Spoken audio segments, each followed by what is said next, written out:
All right, I've clicked the streaming button. Let's see if it actually is streaming. Oh, it looks like it. Yeah, I'm just calling it talking and playing Kickstarter card games. Because I imagine if I say World Auto Racing, I imagine most people wouldn't know what that is. So yeah, here we go. Let's see if the link works. Perhaps, maybe, perhaps. Um, I think we might be live, so Excellent. possibly. Well, we'll have to double check, but I think we're good. Um, I think I just got a notification that we've gone live. Sweet. Yep. All right. Awesome. Yeah, like meta. yeah. I mean, like last week, I imagine we're not going to get a ton of views, but I think it's going to be a lot of fun anyway. And the kind of purpose of these streams is just to stream just fun games with friends. Sometimes it'll be Flesh and Blood, sometimes it'll be something else. But hopefully they're always, just fun for everyone.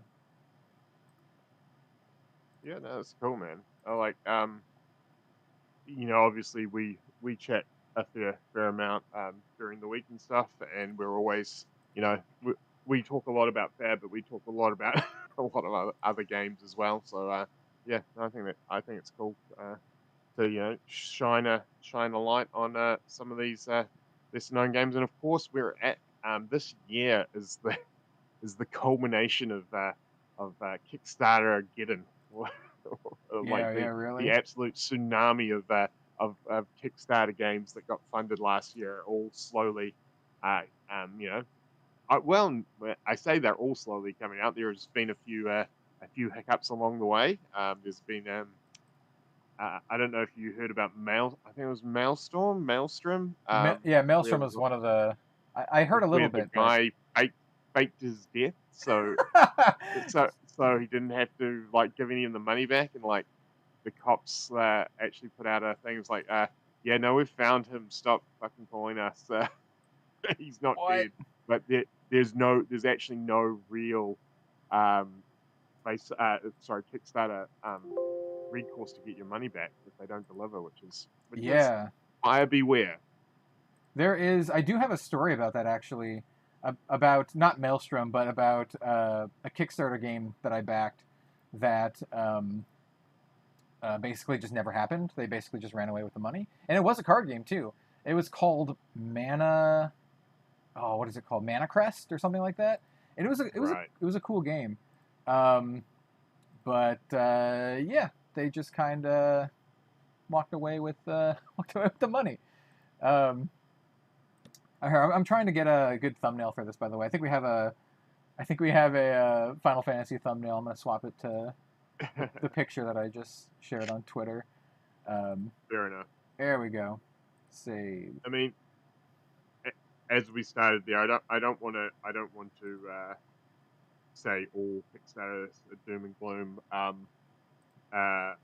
and stuff. One of my favorite games that I play is a game called Super Show, the card game. It's a wrestling card and dice game, and and they pretty much are a small independent company that that they basically the new set that they do every year they do through Kickstarter, and that I mean they're almost at 10 years now. They're coming up to the 10-year anniversary, and that's been great. It's been one of the greatest communities and stuff that I've been involved with. It also linked me to a dream of being made That's awesome. uh, into a card in a game. In fact, there's actually two versions of Mike Riot Nice.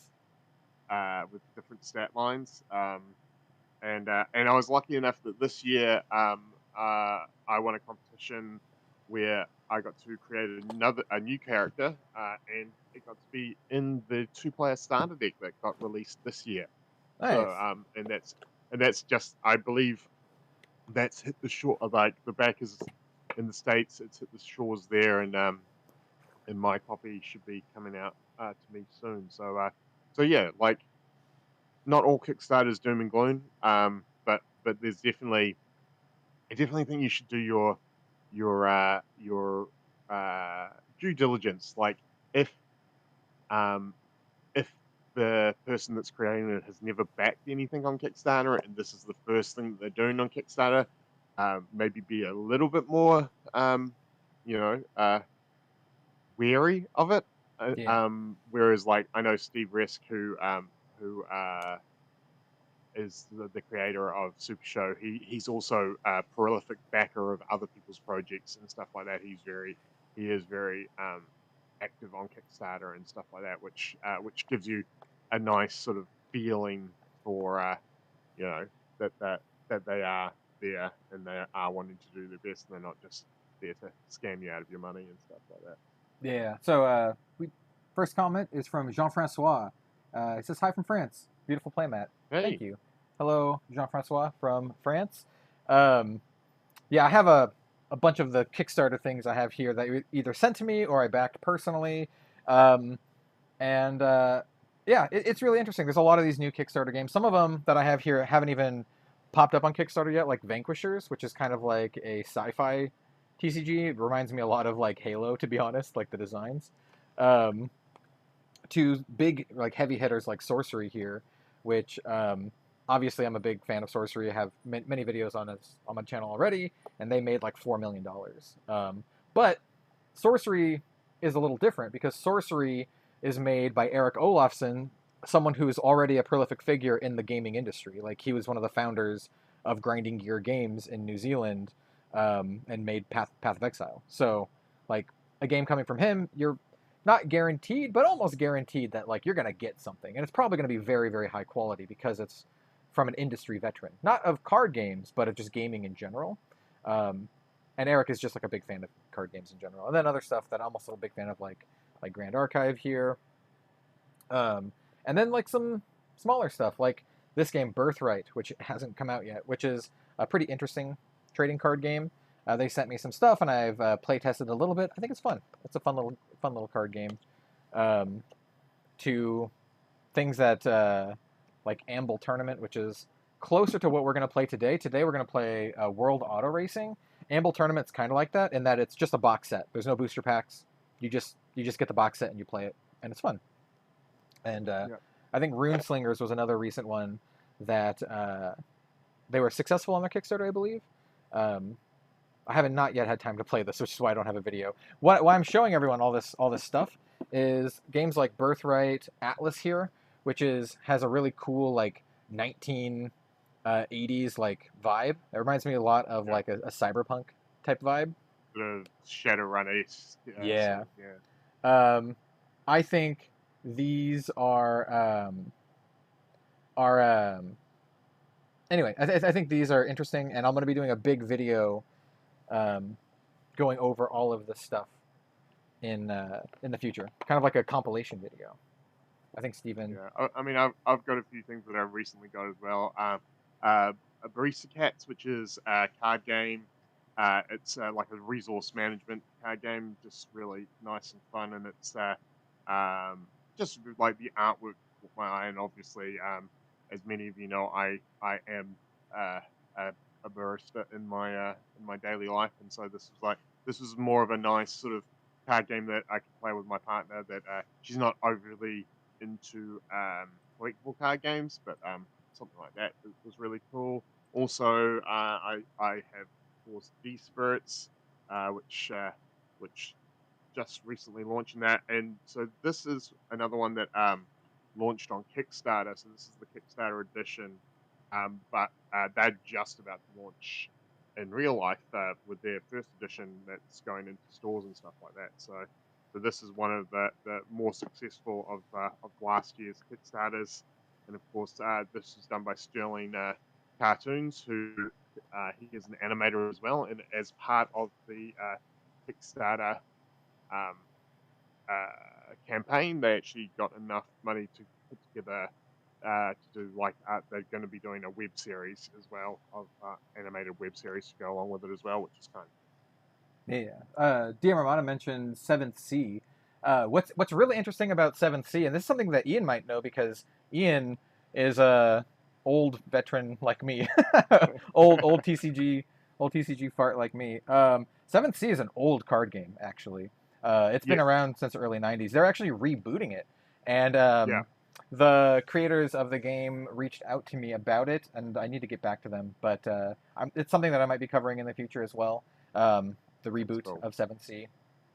I don't Yeah, have and any. that I don't have any of is the cards yet. that But has yeah. been another key thing about Kickstarter is that there's been a number of games that have you know found refound a fan base and stuff that are relaunches or reboots and stuff like that, and because a lot of the times something like, and I think can't remember off the top of my head, but I think it's AEG that did Seven Seas initially. Oh, Maybe. AEG sounds pretty darn close.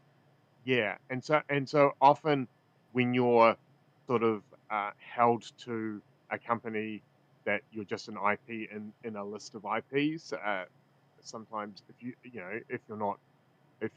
you're not making the money that the other game is, you get bounced, and that's what happens sometimes. Even though there is a loyal fan base for these games, and we've seen it. There's been a few games that have been cancelled and come back. Like HeroClix is a perfect example. I think HeroClix has actually been canned twice by its parent company and been brought back by the fans to be picked up by another company. So Keyforge actually recently is coming back. yes, Not quite the same kind of deal, but kind yeah, of. It kind of stopped production, and now it's coming back. yeah. I think a really good example. I'm actually going to stand up and walk over to my thing. This one is one that I'm going to do a full video on. This is a game that I've been actually talking to the devs since January. This is Soulforge Fusion. Oh, yeah. Okay, this is one I've actually been. As anyone who knows me knows, I'm a big fan of Team Covenant. And I love watching their streams, their daily streams, and they have been doing a bit of Soulforge Fusion uh, intermittently, and that looks really fun. I'm really interested in seeing how that game Let me comes know out. if you ever pick any up, because I would like to play. Well, when I get a chance. Yeah, yeah. Being down this end of the world, it takes a little longer to get there. Yeah, but this is one that I would love to play on stream at some point. I think the game is really cool. I love the idea. It's made by Richard Garfield and Justin Gary. And Justin Gary in particular, I've been chatting via email since January. And it's funny that you mentioned Team Covenant, because Zach Bunn from Team Covenant is the one who actually got me in contact with them, because they were looking for content creators who like card games, who are willing to talk about multiple card games. And he got me in Hey, contact. well, I'm a content creator that likes card games. So if they want to, and I'm always happy to play. So if they're watching and they want to send me a copy out, I'm happy to do some run through videos with Kel here. So hook the brother up. Yeah. I can maybe get you an email after the stream. All right. But yeah, they sent me this. I like putting it live on the internet, so the internet can also yeah help me out. Yeah. This one in particular. I saw a good buddy of mine, the professor from Tellurian Community College, did a how to play on this, and I was like, oh, he's into this. And I talked to him a little bit before about this, and it reminded me that I was talking to these Soulforge guys, and I reached out to them. I was like, hey, did you still want to do like a thing? And they're like, oh yeah, now's a good time, and they sent this to me. And it's cool. Yeah, because the concept of this is similar to Keyforge, except like there's multiple sort of separate decks, and you go, I'm picking two decks and just shuffling them together, right? That's how it's. Yeah, cool. I think it's like, I don't want to say better than Keyforge, because I really like Keyforge, and the games play very differently, right? Like the actual gameplay is very different between the two games. This is like a lane-based game. Keyforge is more about like resource management. Yeah. But what's really cool is the customizability of this. So you do have the random decks, right? So there's not that element of just buy the deck and play with it, but there kind of is, right? You buy the deck and you buy two decks and then you smash them together. So you still have that customizability. Whereas like in Keyforge, if you had a deck that sucks, then the deck just sucked, and there's nothing you can never do. Make it better. Yeah. But in this game, every deck might have the ability to be played with another deck in a way that's interesting and fun. So that's why I really like this game. I think I'll be very interested. The one thing, like as I said, I've been following Team Covenant on it. be very interested to see how they market that. Like, are they going to be selling it as, obviously that's like a deck box with 2 decks in it. So Are you, this one has 4 decks in it. all right. So are they going to be? Is it going to be like Keyforge where you can just go and buy a deck? So if you were wanting to play with a friend, you both go in and you buy 2 decks each, and then just go, or are they going to always be sold in boxes of 4? Or I have a feeling. So this is a starter kit. So this comes with 4 Yeah. decks. Unlike the So enough original for 2 people. Keyforge starter deck, it's not pre-seeded. So like they're actual legit decks. Right. And it comes with like a playmat and some like little tokens and all that kind of stuff. Yeah. But this one is made for 2 players. So like it has 4 decks and you can mix and match those 4 decks. I imagine they will have. I don't actually know. I imagine they will have like some sort of booster type product where you buy like a deck, or maybe it comes with 2 decks. I imagine that'll be a thing. And honestly, I don't know the MSRP of this. Like I said, they just sent it to me, and it doesn't say the MSRP on the box anywhere. Right. This one is like the alpha starter or whatever. But I think it's cool, and I'm really looking forward to playing this some more. I've been trying to convince my partner to play with me. She will not play with me, so LFG, anyone who wants to play some Soulforge, if anyone has Soulforge, play with me. It'll be a lot of fun. Zach Bunn, Team Covenant, play with me. And then, obviously, Sorcery and Grand Archive are the 2 that I'm looking forward to the most. These are games I have played, and I really, really enjoy them, and I love the art in them, and the developers behind them. I've talked to both of them at length, and I really love where these 2 are going for vastly different reasons. Sorcery is a pretty obvious one, and I actually have some spicy Sorcery content coming up, because if those watching out there didn't know, I backed this at the collector tier, which means that I got a piece of original artwork, and I actually got something from New Zealand yesterday that is said original artwork. I haven't opened it up yet, but I will be showing that painting off in a video soon, probably Monday. But do you know what the artwork is, or was it we'll send you a random bit? Oh, well, so you got it is random, but I do know what it is. Okay. It was randomly chosen from 24 different options, and then they send it out to you. But they did tell me what it is. So yeah, it'll be exciting. I'm actually going to be getting another piece of Sorcery artwork, and I'll talk about that one in the future. But yeah, I'm really looking forward to Sorcery in general. Yeah, I'm keen to look into that when it drops here. I mean, obviously, I'm hoping the fact that it's a New Zealand company will get a decent release here. Yeah. Because I know the thing about Sorcery is that they while it is a trading card game technically, the sort of they're kind of almost a little bit more like a board game style. Like it's going to be two releases a year, and it's not going to be particularly heavy on OP. Like, in fact, I'm not even sure if they're doing OP for it. So, yes and no. There is no official competitive path. However, there is going to be LGS support in the terms of like promos and that kind of stuff.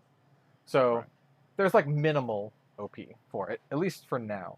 And as far as I've heard, and that's kind of why it's a bit more like a board game, because there are a few board games that have done that in the past, where they're like, it's like a play in store and get a promo, but it's not like a Road to Worlds and World Champs and stuff like that. Yeah, not every game has to have that, and that's absolutely fine. I honestly think of Sorcery. It is a TCG, right? Like you open up booster packs and they're random, and there's like that element.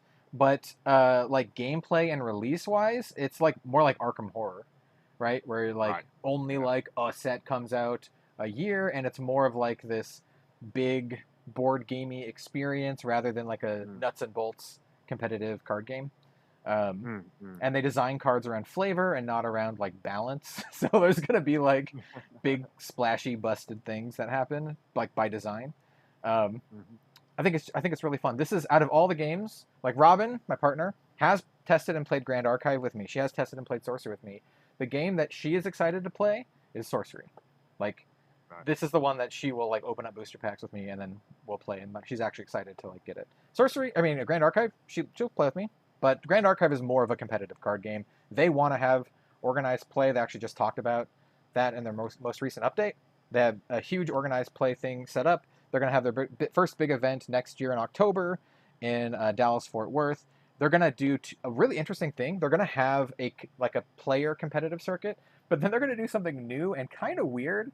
That's a collector tournament where you show up with a set of cards out of your collection and you get points based on those cards. But it's not always going to be the rarest cards that have the most points. There's going to be like set bonuses, and you won't know the set bonus until like the day of the tournament or whatever. So the idea is that you bring a collection and then you try to compile like the most points or something. It's weird. It's super weird. I've never seen it before, and I'm gonna give him like kudos for like trying something new. But alongside that's gonna be the actual like gameplay tournament thing. It seems a little weird and gimmicky because it is like yeah. unless there's actually some gameplay in it as well, it leads itself to being like, what happens if just 4 people who are just super big on the game all show up with the perfect collection? Yeah, I don't know how like tiebreakers are gonna work out. There needs to be some sort of randomness to it because yeah, if everyone shows up with the exact same collection and they build the exact same things, but I think it's a cool idea. It's something new, which is you don't see it that often. So that's Grand Archive. Obviously, I'm looking forward to Grand Archive, and then Sorcery. Obviously, looking forward to Sorcery. The unfortunate thing with Sorcery is that it's like impossible to play like this because it's a grid-based game. It's a grid game, yeah. Like I mean, yeah. I mean, more so than if it was an actual board game. Because if it was at least if it was a board game and you both had the elements, you could just keep track of it both. But yeah, like I mean, I could technically like build like if I was played it with you, I could build your deck and then put your pieces and then move them around as we do that. But that seems hard. That seems really hard. The one thing I do want to say though is I will be live streaming some Sorcery content when the set officially launches, when the Kickstarter launches, and I have my stuff. I will be doing a launch celebration live stream, and I will be giving away a booster box on that live stream because I know a lot of people back this for like collecting and investments. But you know what I care about? I care about playing the game, and so I'm gonna give away a booster box to someone so they can play the game. That's cool, man. And I heard from Eric that it only takes like 3 or 4 boxes to probably get a complete set. So I got 6 boxes coming, so that's an extra box to me. So I'll be giving that out to someone during a celebration. So cool. Yeah, that's good. Excellent. All right. Well, should we jump to a little bit of World Auto Racing or War? Yeah. Do I need dice? I forgot. I probably need some dice for this. Yeah, just to keep score. I mean, or you know, a score pad. Like it's fine. So yeah, if you got a pen and paper or dice, it's fine. Yeah. How about I'm gonna go grab one. Yeah, sure. Well, I'll give people a brief rundown while you're doing that. Sweet. So World Auto Racing, this is a card game. It comes with 5 pre-made cars that you race against each other. In the deck, so you have your car. Your car has stats on it. So nice and shiny foils. So you've got your power and your handling as base stats. Then you also have your mod cap, so that's how many modifications can be on the car. And then each car has a special ability. This one, the Centaur, is apply +2 power on a straight. So in the deck you have courses, you have which obviously are the tracks that you're racing on. But each player can play onto the course, and it's only the topmost active card that for the round that you're playing in. So you know, if your car is better on a straight, you'll put more straights into your deck. Whereas if you've got better handling, you may put more turns and corners and stuff like that to try and outmaneuver your opponent. Also in the deck you have team cards. These are sort of one-turn bonuses that are slightly bigger events that will either get you cards back or affect the race for that one turn. You have traits, which is like your team, and they are ongoing. And usually with trait cards, they will have an effect that you can do once per turn, and that will be completely dependent on what style of car you are. If you're if you're just like a fast muscle car or more of a Japanese drifting handling car, it'll have effects like that. And then there's of course control cards, which are just sort of like the small one-off things that happen during a race, and you can play multiple of those cards in a turn. How it goes is that at the end of the turn, you take all your multipliers and you time and your multipliers and your base stats. You times that up, and that will give you a number. And it's the first to 100 wins. Also, the first to get past 100 wins. If both players get past 100 on the same turn, it's the person who's progressed the most. If it's a tie, you just keep going until it's not a tie. Yeah. Other than that, I think it's just going to be easy enough to jump in and show people what we're doing as we go. Just chat about I've got stuff. this very cool World of Order Racing playmat that I got as part of my Kickstarter. I am a little bit jealous. I was on the Discord and they just showed that there's a new limited edition box. This is one of the things that both me and Kel had about the Kickstarter box. It's very cool, but like it's textured and everything, which has got like tire marks and stuff. But there's nothing on this that says car racing. No, So it just other says than war. like a little thing at the back that says World Order Racing. So if you didn't know what war was about, this box doesn't tell you a lot. Whereas there's a new limited edition one that's actually got a similar box, but it's got like the cars also on the box, and it looks really cool. So I think that may have been one of the things that was sort of brought up to them. But the artwork is very cool. The artwork is you'll see it as we go through, but it's got a very sort of almost Tank Girly vibe. It reminds me a bit of Initial D, a little bit of Tank Girl, a bit of manga. It's got like a little artwork. manga vibes. Yeah. So it's pretty cool. So if you're like a fan of Initial D, that's why I backed this initially. I was a big fan of Initial D, and I never had a chance to play the card game for Initial D, because again, that is a card game that I believe Bandai put out that only lasted a couple of sets, and in the great pandemic renaissance of card games, the pricing to get any Initial D card stock went way up. So while this is not exactly the same game, it has a similar vibe, and it sort of scratches that itch for me at least. Yeah. So so I'm looking at chat. What we'll be doing is I was going to say, Outlaw Paul says, Sup Rogue. He also says DM, Armada, and Az here too. What a crew. How's it going, Paul? Regular viewer. And then Collector Art House says, Collector tier comes with 2 cases.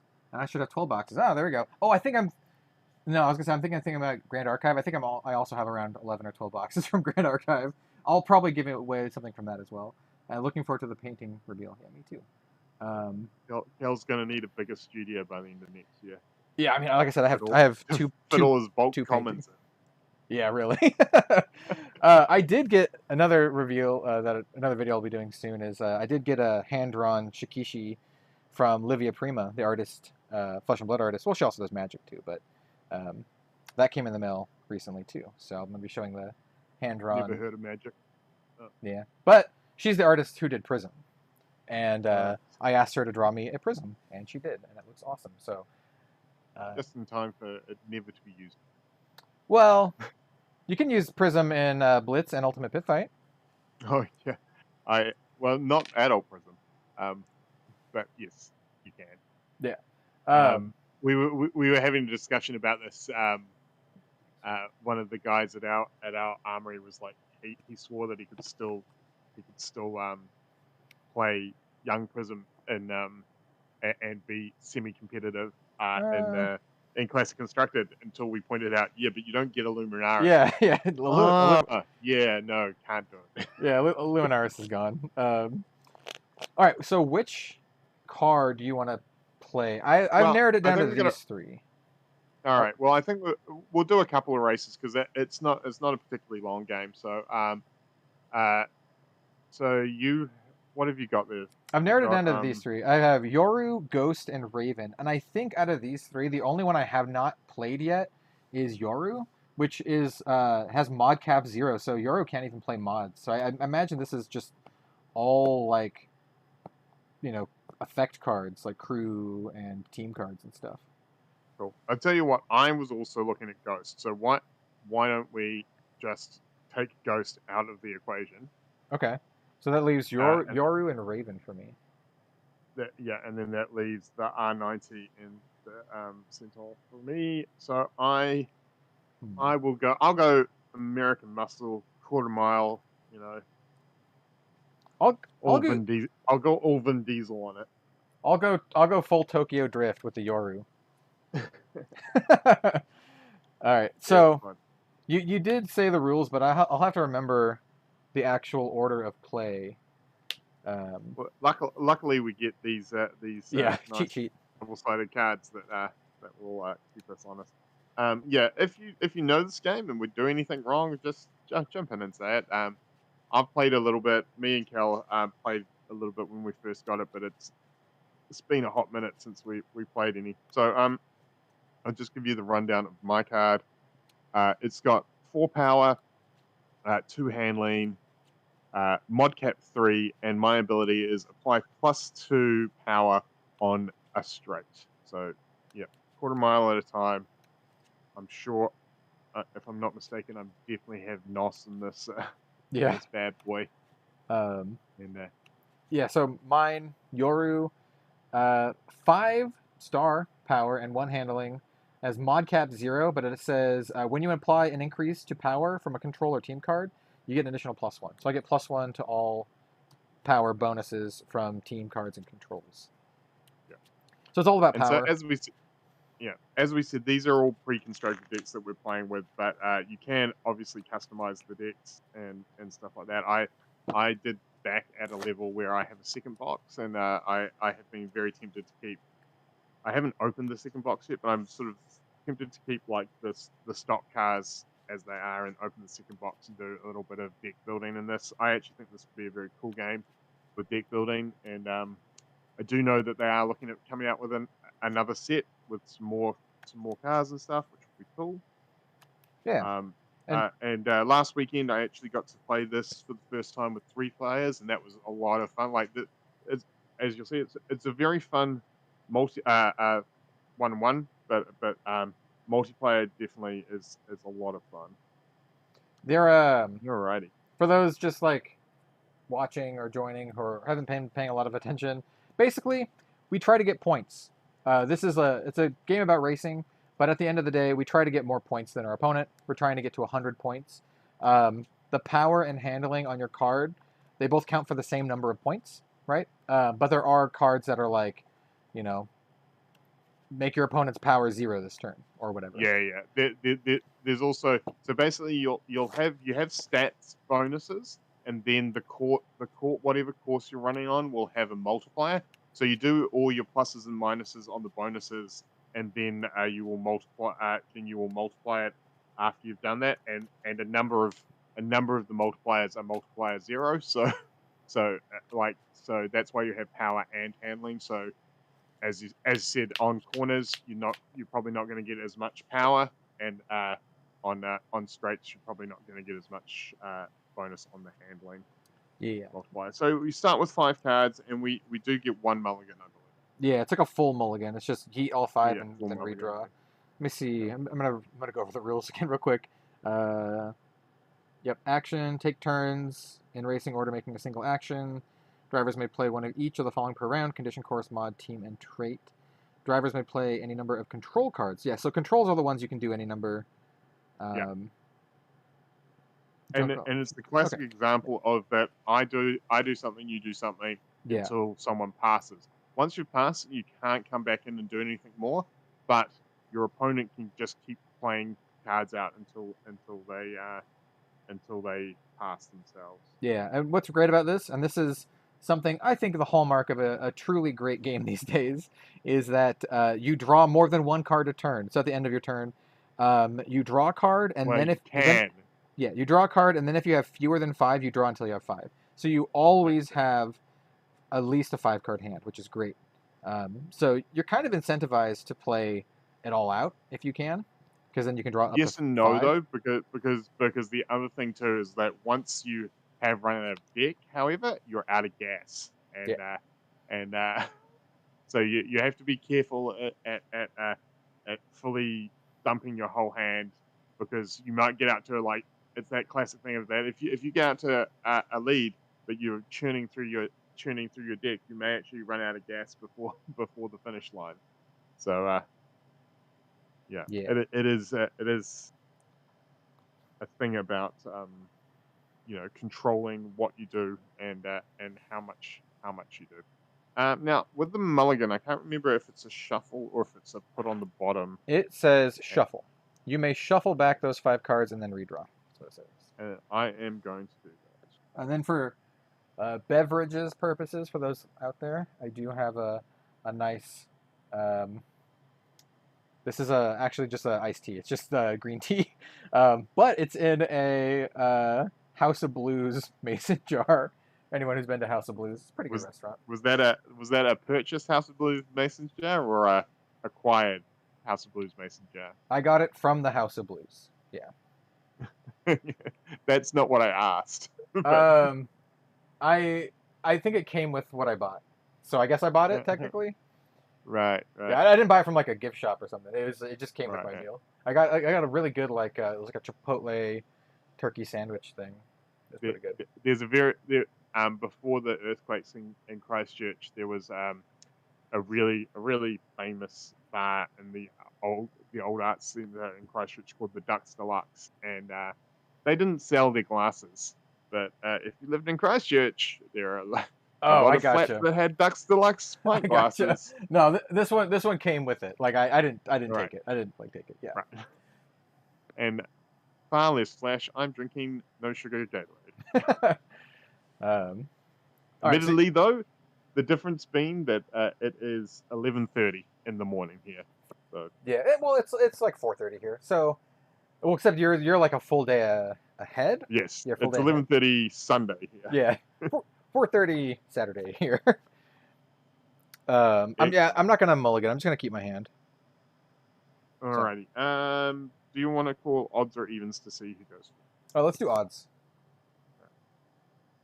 Evens. So I will go first. Now, that's the only time that you choose who goes first. From here on out, whoever's in the lead gets to go first. Cool. So with the cards, you can only play one of every type card except for control cards. Control cards you can play as many as you like in turn, but trait, team, and modification cards you can only play one of it at one a turn. And so what I'm gonna come out and start with a mod. I'm gonna bring in my Gloom Kids Turbo level 1. With mods, some mods have levels like stages, but you have to have the lowest stage. It's like an evolutionary chain, something like Pokemon. You have to have the starter, then the level 1, and then the level 2. So this is the level 1. This gives me +2 to my power, and it takes up one of my 3 mod spots. Do mods count as conditions or traits? No, they are a separate thing. So, all right. So conditions and traits are separate than mods. That's correct. Yeah. All right. I'm gonna play a control. This is instinct. It says apply +2 power and +2 handling if this is the first action you took this round. Otherwise, draw a card. So we're gonna get +2/+2 for this turn. Like it. Now, so I've played my mod for the turn, so I can't play another mod. Well, normally I couldn't play another mod, but I'm going to play Frantic Tinkerer, which is a control card that you may play an additional mod this round. Okay. So that will allow me later on to add an additional mod. Okay, I'm going to play another control. This is called Clear. It says junk condition or draw a card. And since there are no conditions to junk, I will draw a card. Nice. So draw a card. I am going to, from my Frantic Tinkerer, I am going to attach NOS as a mod. This is always fun. So mod action, uninstall mod, and apply ×2 power this round. So basically that means one round I can just floor it and really pump up my my power bonus. Team cards are the ones that stick around, right? No, team cards get junked at the end of the turn, and it's trait cards that are ongoing. Trait. Okay. I'm going to play a team card. So this is my one team card for the turn. The other two cards are both controls. This is called Upsell.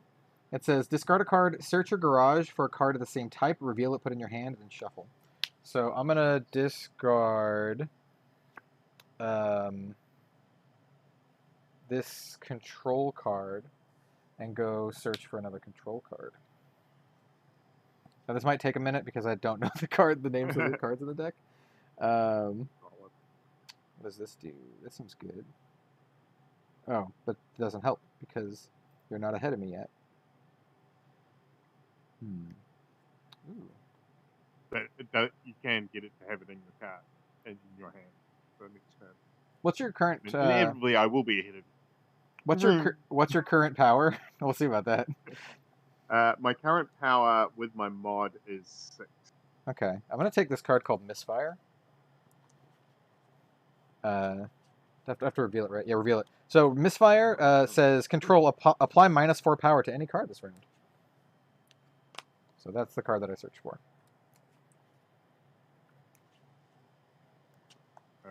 All right.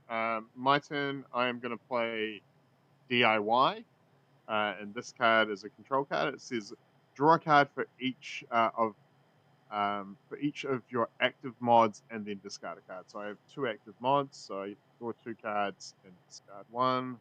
That seems good.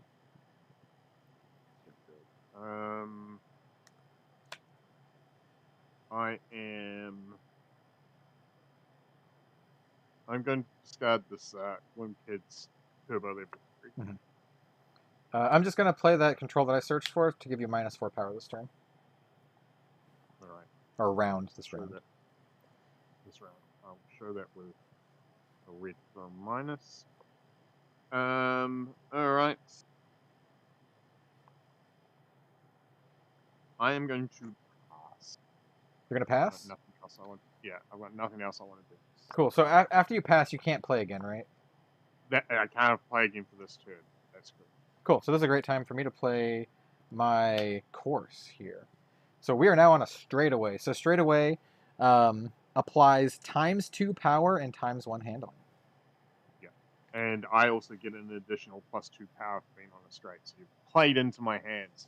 Well, I did give you -4 power this turn, though. I know. But, yeah. But effectively, with the +2 off my gimmick and the +2 off my turbo, I've just got my base full.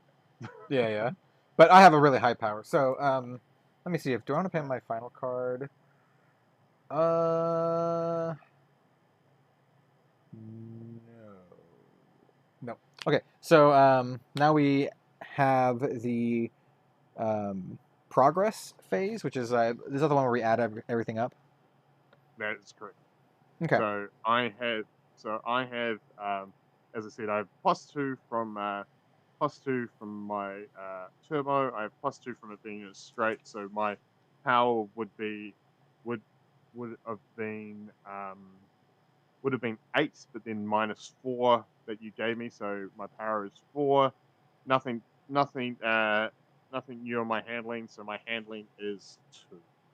Cool. And I have 4. I have 7 power, base 5 +2 from the instinct, and then ×2 from the straightaway. So I have 14 for power, and then. Oh yeah. So you do all the adds first, and then you do the modifiers. Yeah. Yep.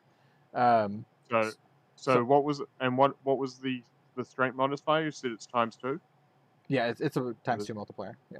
Right. So I would have had 8 power. So I'm going to be at 10. Yeah, and I'm gonna be at a total of.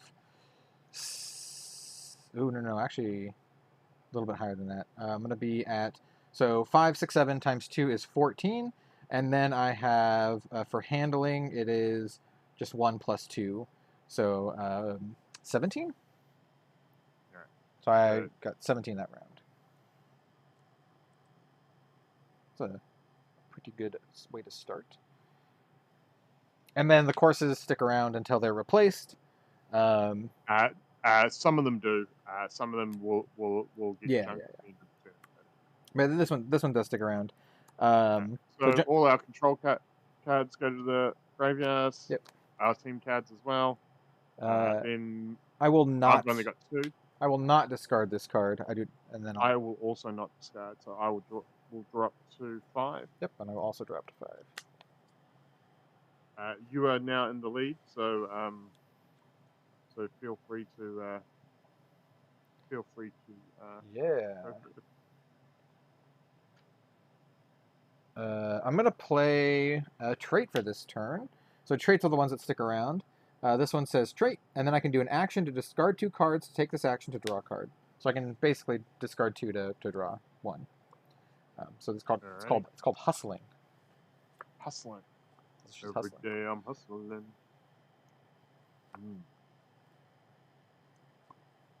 are we doing?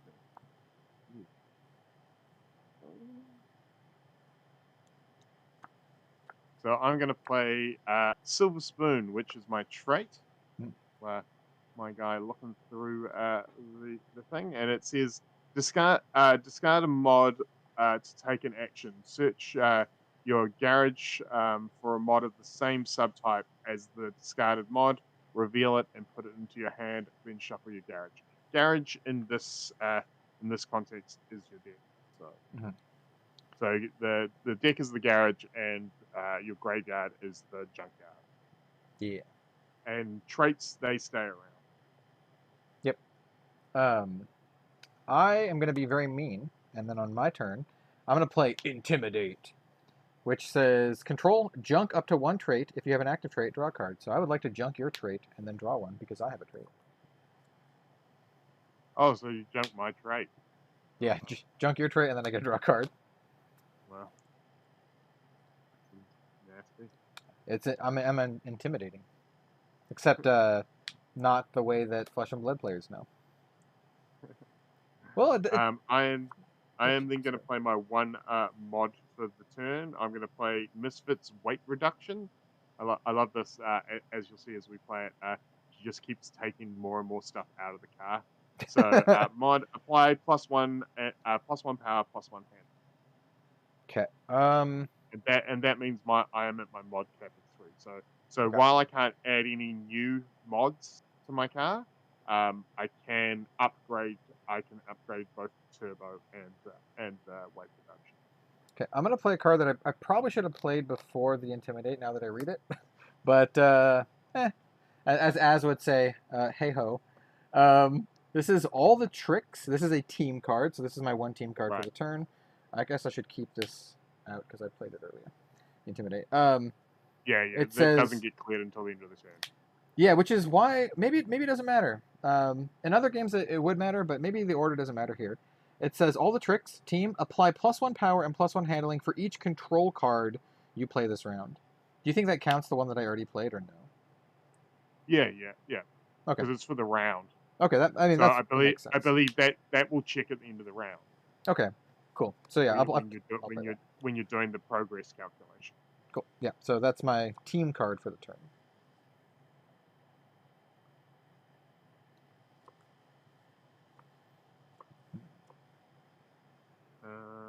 All right. I am going to play a condition. So this is different from the course. This is a condition, and you can only have 1 subtype of each condition. So this is a feature, and it's called gutters. And it says each driver applies -1 power and -1 handling for each control card they have played this turn. So effectively, it negates your all your tricks bonus. Oh, well. How about we don't do that? I have another nasty little card. There's a lot of nasty cards in this deck. I'm gonna play Clear. It says control, junk a condition, or draw a card. I would like to junk your condition. No.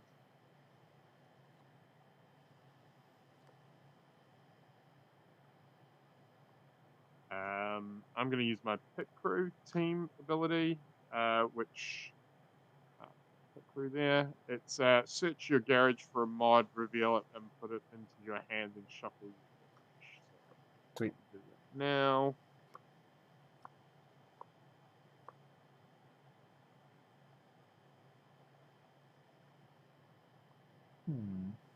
I'm going to go get Misfit weight reduction level 2. Okay.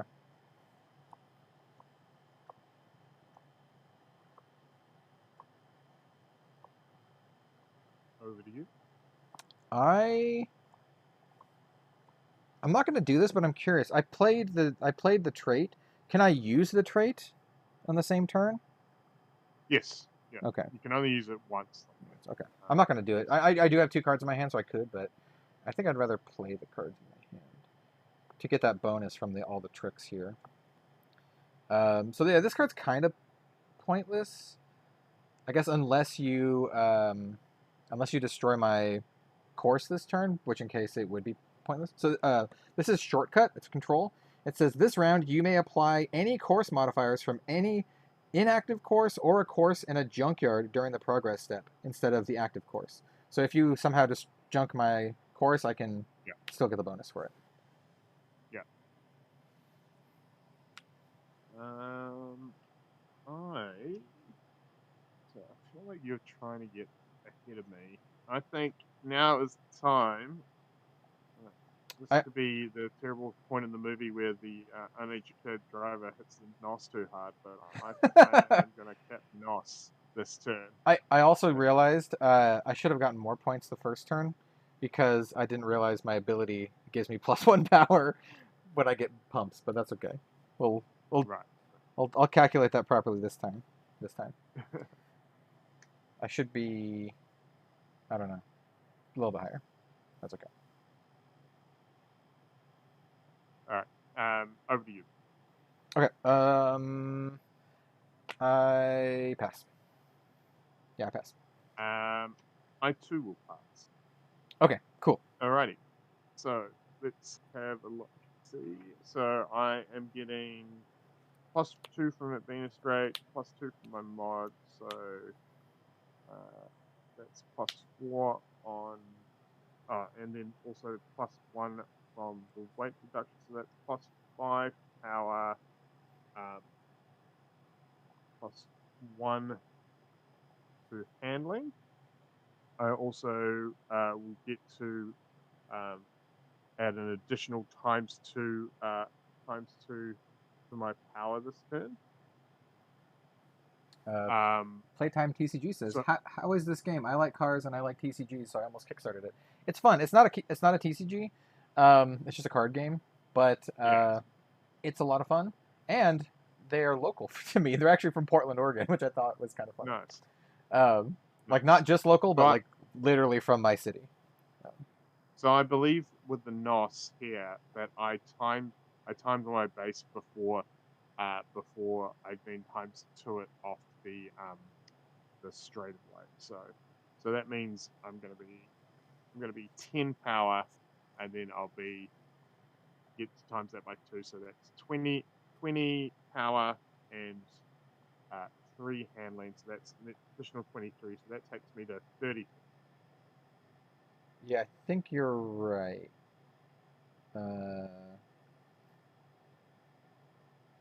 Yeah, course multipliers is like base stats, effects that set total power or handling, and then you do course multipliers. So that's it. So it's the base stats, then the NOS affects the base stats, and then I do multiply. Yep. So cool. So I'm on 33. What? Okay, so Did I speed out in front of you or not? I don't know. So, okay, I've base 5. So all the tricks gives me +1/+1 for each control that I played. So I played 3, so it gives me +3/+3. But then, I will not forget this time, when I apply an increase to power from a control or team card, apply an additional power. So this is actually +4/+3. So that gives me 9 power. So it's 9 power, which is going to be doubled to 18.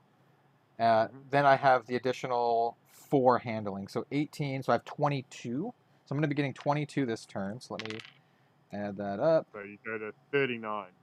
So you're still ahead. So 12, 22.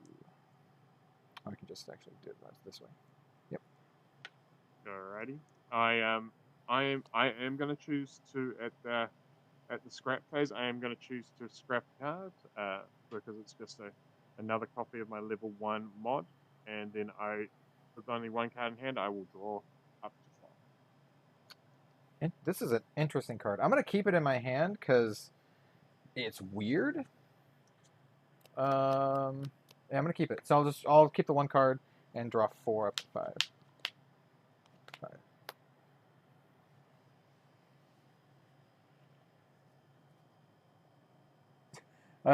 Playtime TCG says all card games are trading card games if you try hard enough. I guess that's true, but there are no booster packs. Well, at least not at the moment. Yeah. I do know that they are working on another set, and so I'm not sure in what iteration that will be, but we'll see. Alrighty, what have you got for me? All right. Let me think. Do I play this now?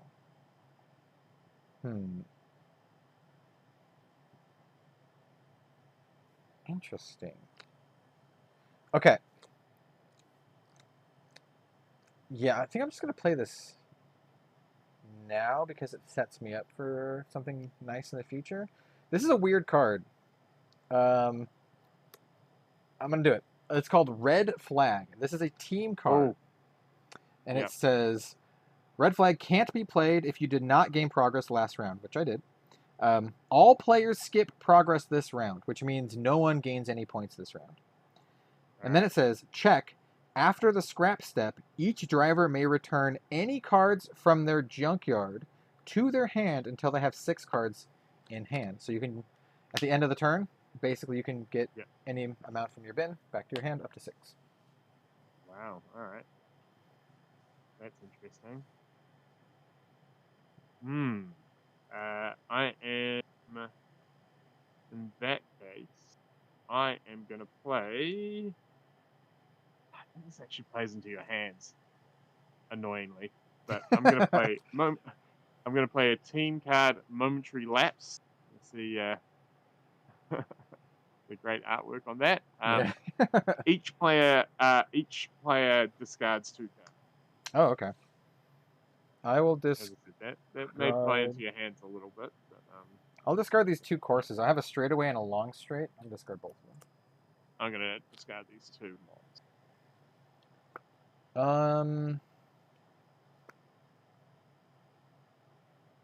I'm going to activate my hustling trait to discard 2 cards to draw a card. So I'm going to discard basically my entire hand and then draw a card. Right. Every day I'm hustling. As I said, this is my favorite. I'm just dropping more shit out of my car. Yep. I'm going to go level 2 Misfits weight reduction. It's going to give me +3 to power, +2 to hand. And that levels up, so it just goes on top of my other one. For deck building purposes, I actually think this Red Flag would be really good in a deck where you have a lot of mods, because this gives you a good chance to build up your mods. Exactly. Yeah. What happens if I play? I forgot. What happens if I play a course over the top of my course? Does this one get discarded? No, that stays there, and the new one becomes active, and that one becomes inactive. And so if ever the one on top gets trashed, the one underneath becomes active. Okay. Then I'm going to play the same thing on top of it. So we have 2 straightaways. Sure. Just to shore it up. And yeah, that's your turn. Sure. I am not going to play anything else this turn. Yep, I actually have no cards in my hand, so I'm all spent here. All right. Cool. So So technically, I'm guessing you can't get red flag back, right? I don't think. Well, it says after the scrap step. Also, So technically, you could. I could. After the scrap step, each driver may return any cards from their junkyard to hand until they have 6 cards in hand. Scrap says junk all team cards or control cards. Yeah, I think you could. Because Wow. on the scrap step it That's really says that. good. I don't know. I don't know if. I mean, I don't know if you. I don't know if you want to keep doing it, but Yeah. No, I want to get some pumps here, but it's interesting at least. I think. Hmm. Okay, I think I want to get 3, 4. Some good stuff in here. 5.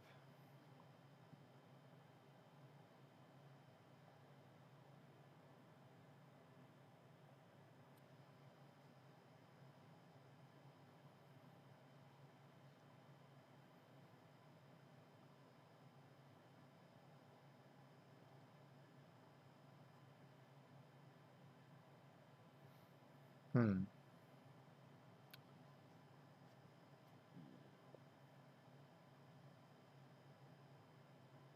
Okay, I think I got my 6.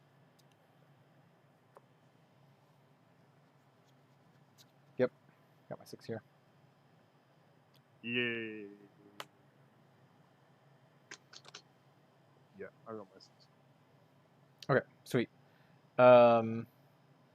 Since I go first, I would like to start out with the very first card that I played this game, with Instinct. Apply +2/+2.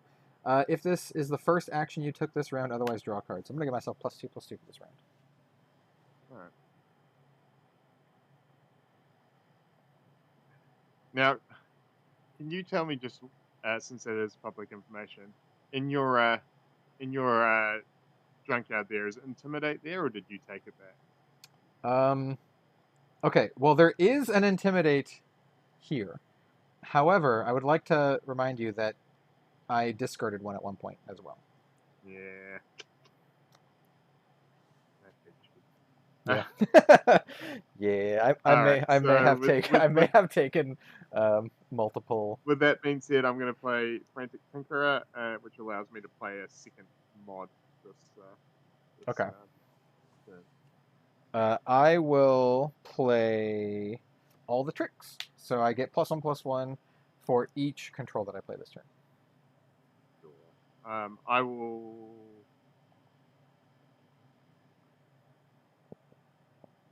I'm gonna force you to play it. I'm gonna play my trait, and I know it's just gonna get junked, but Yeah, yeah. Um, yeah, I will junk your trait with Intimidate, and then I'll draw because I have a trait. do you get? Ah, man, they're both. Oh. Maximum Um, Intimidation. Honk honk. I think that's what they're doing in the art. I'm gonna play Gutters again. Okay. As a condition. I also got my condition clear, so I'm gonna play that one. Clear, junk your condition, or draw a card. So I would like to junk your condition. Fair enough. Um,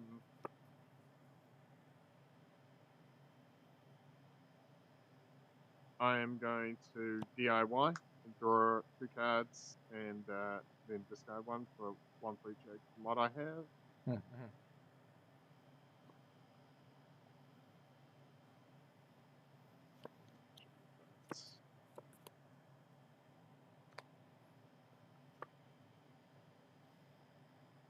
All right. I will play another clear and choose the draw card option this time.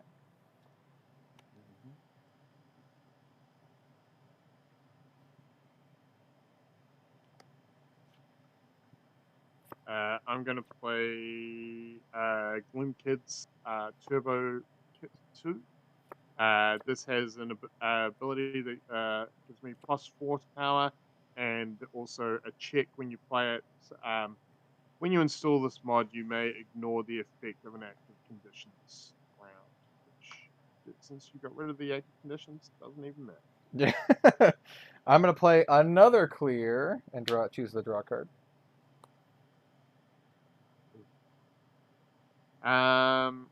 Since I can play an additional mod this turn, I am going to play my level 3 Gloom Kids Turbo. This will give me +6 power. And when I play this card, when you play this or another mod, you may ignore the effects of an active condition this round. Mm-hmm. I would like to play Misfire and give you -4 power this round. Sure.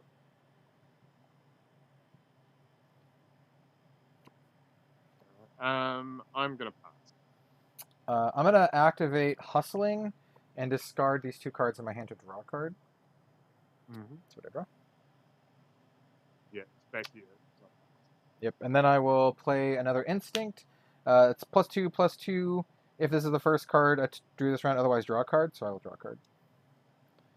And there's the end of my Wombo combo. So Alrighty. pass so you've given me a -4, but I was getting +8. So effectively, I'm just +4 on my power. And then I'm +7 on my power because I also get the +3 from the weight reduction. Great. So that's 7 power and 4 on the handling. So that and it's straight, so it's just ×2, right? For power, it is ×2 for handling, or for power ×2, handling ×1. Alright, so 7 × 2 is 14, plus 4 is 18, so that's going to take me to 18, to 51. Cool. I'm going to have a fairly big pump here. So we have +2 from the Instinct, 2, and then 3, 4, 5, 6, 7, 8. Or no, 3 from Instinct. So 2 from itself, +1 from the car ability. So yeah, that's 3, and then another 7 here. So 1, 2, 3, 4, 5, 6, 7. Oh, I'm sorry. Another 8 here because I played 1, 2, 3, 4, 5, 6, 7. I played 7 controls for the pump, but I also get the additional pump from this. So that's another 8. Hang on. Are those all controls? Yes. None of them are team cards? There's 1 team card, all the tricks. Oh, okay. Okay. Yeah, so I have 1, 2, 3, 4, 5, 6, 7. I played 7 controls this turn. Nice. So that gives me 11 power, or +11 power. So that's going to take me to 16 power total for the turn. So that's going to get doubled. 32. So it's going to be 32. 32. Let's get the dice for this. And what's your handling? Hold on, let me get this one first. So 12, 24, plus another 6 is 32. There we go. And then my handling is going to get +7 because it's just going to be the number of controls that I played, plus the one that I have. So it's going to be an additional 8 total. Right, so you got a 78, I think, yeah? It's hard for me to read the dice. There's so many numbers here. So wait, let me compartmentalize this. So this is going to go to a 4. And then I can turn this into a 6 to make this a 3. Yeah. I'm going to 1, 2, 3, 4, 5, 6, 7, 8, 9, 10, 11, 12, 13. 13 times 6? Yeah, I think you're right. I'm going to be lazy. Use a calculator. 78 plus 3. Actually, I have a little bit more. I'm at 81. 81. Currently at 81 out of 100. All right. And I discarded my last card, so I'm gonna keep my card.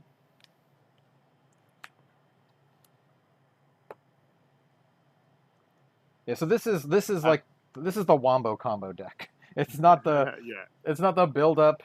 This is just like play a crap load of control cards.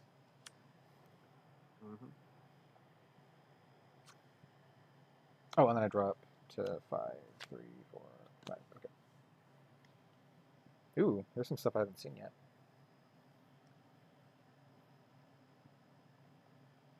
Huh. Interesting. All right, so I'm going first.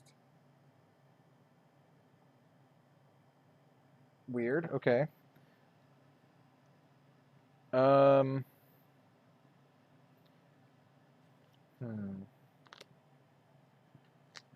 I can try this again.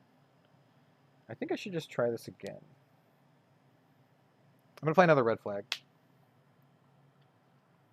So drivers skip progress this round. After the scrap, you can return any cards from the junkyard to your hand, and until you have 6 cards in your hand. Alrighty. If that's the case, I am gonna I'm gonna bring out the Misfits weight reduction 3 again. So I love the progressive artwork on this. Just like there's nothing left to Yeah. So apply +6 power +3. Okay. I'm going to activate my hustling to discard 2 cards to draw a card. I'm going to discard these 2 team cards that I can't play because I played a team card. But crunch, it's interesting. Discard these 2 and then draw 1.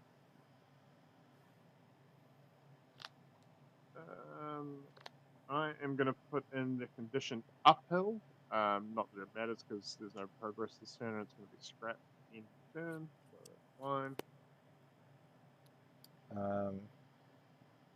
I'm just going to play this to get it. Well, no, I kind of want that card. I kind of want these cards. Can I have 2 of the same trait out? What's the rules against that? No, you can't. If you play another trait, it replaces the one that's out. Okay. Well, just to get this out of my hand, I'll play another hustling to get the other hustling out. And so you won't be able to play. You won't be because you've already played hustling this turn. Mm-hmm. So you won't be able to play the ability again. That's fine. That's fine. Yeah. Yeah. 2.9. I'm gonna put out long straight as the active trap, but again, obviously there's no progress this turn, so it doesn't matter. Mm-hmm. What does long straight do? So long straight, it's just the same as straight. It's apply ×2 power ×0 handling, Okay. ×0 handling as opposed to ×1, and during the scrap step, scrap it. So. Okay, it just goes away. Okay, cool. I'm just gonna pass. So the only difference from the regular straight is that it basically zeroes out the handling for the turn. Yeah. I'll go ahead pass turn. I will too. Okay. So in the scraps step, both of these scrap step. Yeah, it's I will choose the after discard. scrap step. Cool. So yeah, the red flag will go away, and I think I do want to discard a card. Well, no, I'll keep both of these. All right, yeah. So I'll pick out 4 to grip back. You can probably guess what I'm going to be picking. 1. I guess it's like open knowledge here. 1, 2, 3, 4. Yeah. Okay. 4. Cool. Sounds good.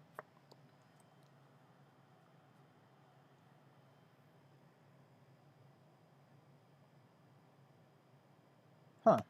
Does that mean we still draw another card to go up to 6 or No. to 7? No, because that happens first. Because Yeah, it happens first, but in refuel it says draw card, and then if you have fewer than 5, draw until you reach 5. I think we actually draw up to 7. Because like this happens, and we pick cards from our bin. It says after the scrap step, each driver may return any 6 cards from the graveyard or junkyard to hand until they have 6. So we do that after the scrap, and then we refuel step, and then draw a card. And then if you have fewer... Oh, right. So we're actually not getting 6 cards from, or 5 cards from there. Yeah, you're actually just picking 6, or up to 6, until you have 6 cards in your hand. And then... Until you have 6 cards, yeah. So Ah, yeah. So we've done that wrong. So basically, we draw a card. So we draw it because it's like, yeah. So in the scrap set, we draw a card like regular, and then you may draw up to 5, or do you have to draw up to 5? Well, so what red flag does is after scrap step, each driver may return any cards from their junkyard to hand until they have 6. That's after the scrap. And And then then refuel yeah, happens after scrap. Right. yeah. Yeah. So Okay. Cool. we actually draw an additional. So Yeah. you should have 7 cards, one of which is a draw Yeah. from the top of your deck. Yeah. Okay. Right. Yeah. I think so. Basically, the last time I played this, we just didn't draw that extra card. Right. Okay, sweet. So, all right, I will start off by playing the same card that I always play. I'm going to play Instinct. +2/+2 if it's the first card that I played.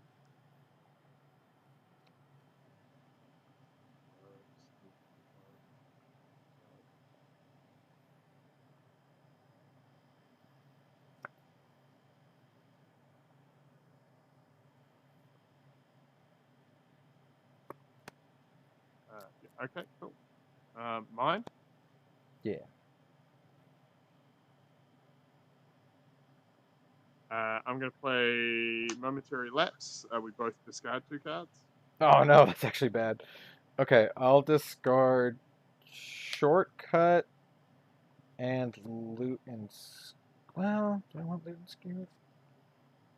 I discarded that DIY and Silver Swords. Do we discard 2 and then draw 2, or just discard 2? Nope, just discard 2. Oh yeah, that's kind of rough. Yeah, so I'll discard Shortcut and Loot and Scoot. Okay, I'll follow this up with all the tricks. Mm-hmm. I'm gonna play Fanatic Tinkerer, and I can add an additional mod this turn. Sweet.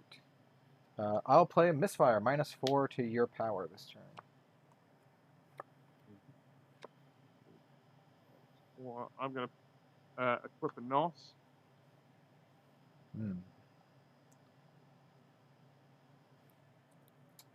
Since this is also public knowledge, can you tell me what the trait and condition that you played before are that are in your bin, if they're in your bin?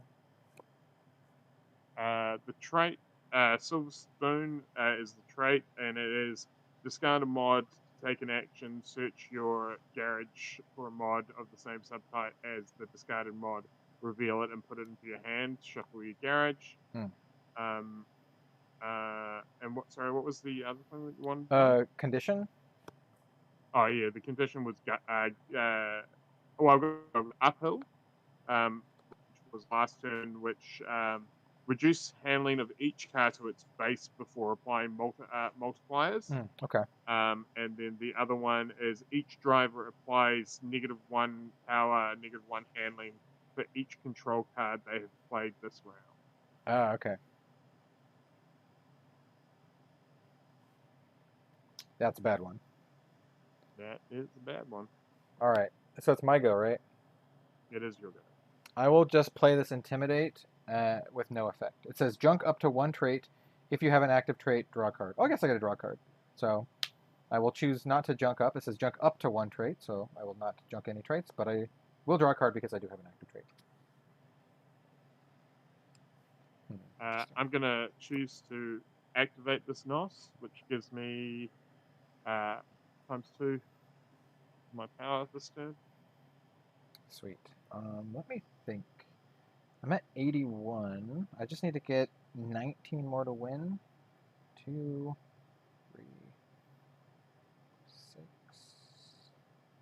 Not necessarily 19 more to win, 19 more to activate the end. Right. Yeah. 19 more to 100. 19 more to 100. Yes. What's your current point at? I'm currently 51, so you're pretty thin.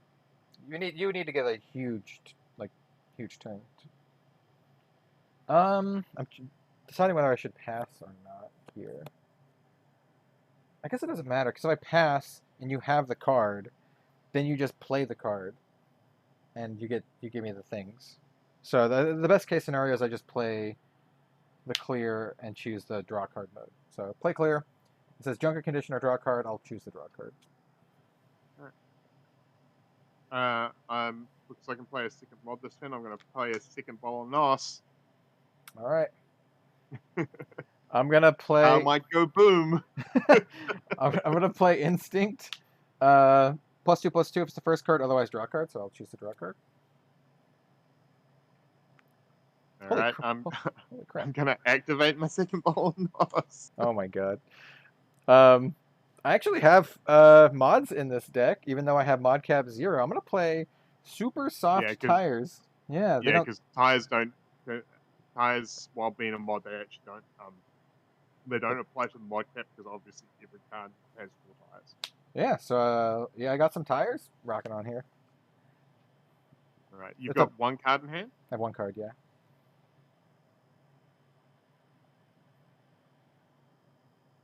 I'm going to have to risk that it's not a force. I'm going to replay long straight, Ooh. which will become the active force. So it applies ×2 power, but ×0 handle. Yeah. Okay. Yeah, that's actually not too bad because I'm going to get a decent chunk of handling this turn. I'm going to pass. No, you're not. Well, I would have. All right. Cool. So let's have a look at. My car's about to go to the moon. Yeah. So I've got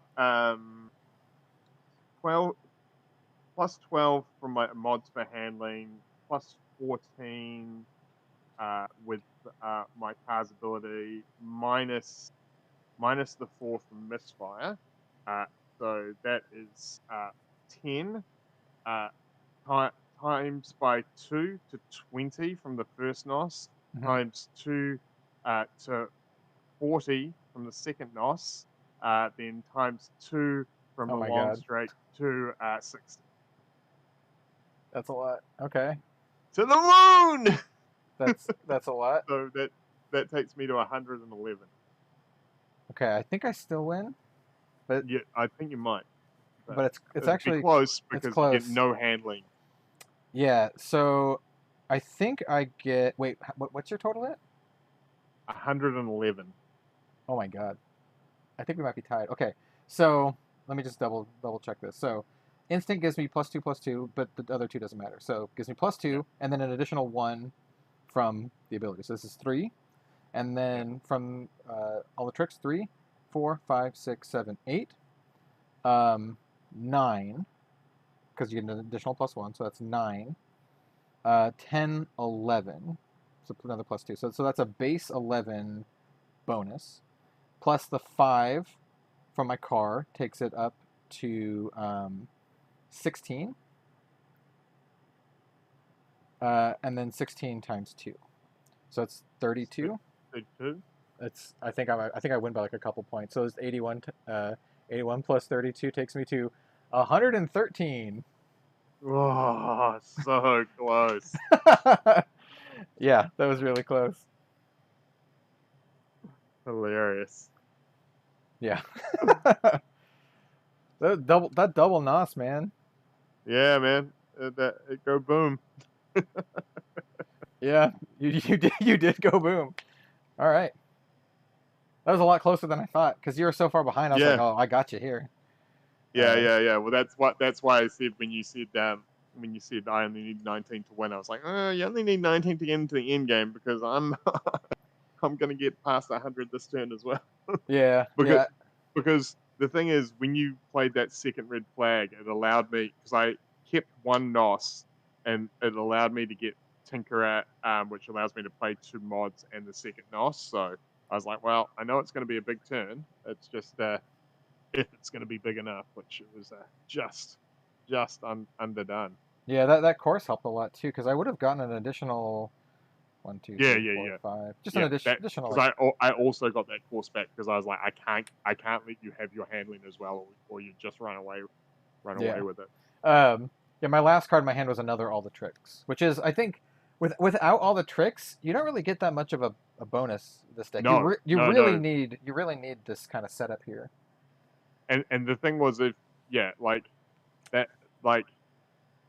fact that you had that you had that card. Like I had the card that turns off your all the tricks, and then you had the one that trashed the card that. Yeah. Like that was just a very good timing for you. Yep. I went through a few of those here. I think the only card in the deck, there's a card called Crunch. That's a team card that I didn't play. It just says look at the top 8 of the deck, then put 3 on the bottom and the rest on the top in any order. I think this deck is really like a combo deck built around all the tricks and then all these draw cards. It's pretty fun. That's pretty fun to play. Alrighty, you want another round? Yeah, we'll do another one. We'll pick a different car. So I'll go with the R90. So this is you may ignore the active condition of your choice each round. Which one did you just play with? I want to choose something else. I just played with a Centaur. So I basically picked the 2 that you didn't pick. I'd also picked the Ghost. So okay. I will not do the Ghost then. I will do the Raven. That was the other one that I picked. Raven is 2 power, 4 handling, and it just says apply +2 handling on a corner mod cap 3. That's pretty high mod cap, actually. And my R90 is just 3/2. So it feels like it's a handling mod deck, maybe? I'm not sure. Yeah. I feel like I could be because I'm mod cap 2, so I don't have the same that I did in the last game, but also I feel like I'm gonna play conditions and just ignore them. It's part of the strategy of this car. So I'll be trying to control what's happening while you have to deal with it, and I can just be like la-di-da. Yeah. While we are shuffling, I guess we can talk a little bit more about Kickstarter games, because so yeah, the one that I mentioned earlier, like way at the start of the stream, that was the only Kickstarter project that I put an unhappy face on. You know how on Kickstarter they're like, how do you feel about this project? It's called Mana Crest, and this was, did I back this before Flesh and Blood came out? It was around then. It was like 2019, 2020, and some other content creator friends of mine had done like a video on it, and I'm like, oh, this looks cool. The art looks very good, like very, very good, like very painterly, whimsical fantasy style art. And they dreamed kind of big, right? They wanted it to be a TCG, but also to have like a digital client where you could like scan your deck into the thing and get cards and stuff. And it was successful and yada yada. And then basically COVID happened and they just nothing happened. So radio silence. Yeah, they just absolutely nothing happened. It could be legit COVID reasons, or they could have seen that as an excuse to take the money and run away. I don't know. I know. I feel like a lot of what happened in COVID with a lot of these things, where they're like, all of a sudden people had a bunch of money and everything cost more, and they're like, you know what? I have this money and I don't really need to do much more with it. Like, yeah, because it's that weird thing of that you actually don't have to. Like, there's really very little recourse if you don't deliver. Yeah, like the good news, at least for me, is that I didn't spend a ton of money on it. Like, I backed it for like $100-something. Like, I just backed it for the starter decks and maybe like a box, I think. Compared to, I mean, like Sorcery, which I mean, I already said earlier that I backed it for their collector tier, which was $2,500. Right. So I paid a little bit into Sorcery, and then for Grand Archive, I also backed it for over $1,000 as well. But to me, I mean, the other one that I've got coming up. So I've got Grand Archive coming up. Nice. And also Nostalgics was the other one that I backed. But with that one, I think I backed it for like a case in the starters. So it's about 100. Yeah, for Grand Archive, I think I backed Diamond tier plus a bunch of boxes. So I think I have like 11 or 12 boxes coming, plus all like the starter decks that came with the Diamond tier and all that kind of stuff. A lot of which not a lot, but like some of which I plan on giving away. Once again, I'm going to be doing that giveaway live stream for Sorcery, and I think I'm going to do something similar for Grand Archive to celebrate the launch. So, you know, to give some to give some product out to Yeah. people who weren't able to get it. I mean, it's a really interesting time because it reminds me of the sort of early 2000s renaissance of card games where there was Yeah. just so many card games coming out, and so this is where we're getting to almost peak you know capacity for the amount of games that can be supported by the card game community, because it's not Agreed. cheap to play more than one collectible card game. Agreed. Yeah. And there's going to be, people are going to have to start making decisions about what they're collecting and playing, what they're just playing as a draft or a sealed thing.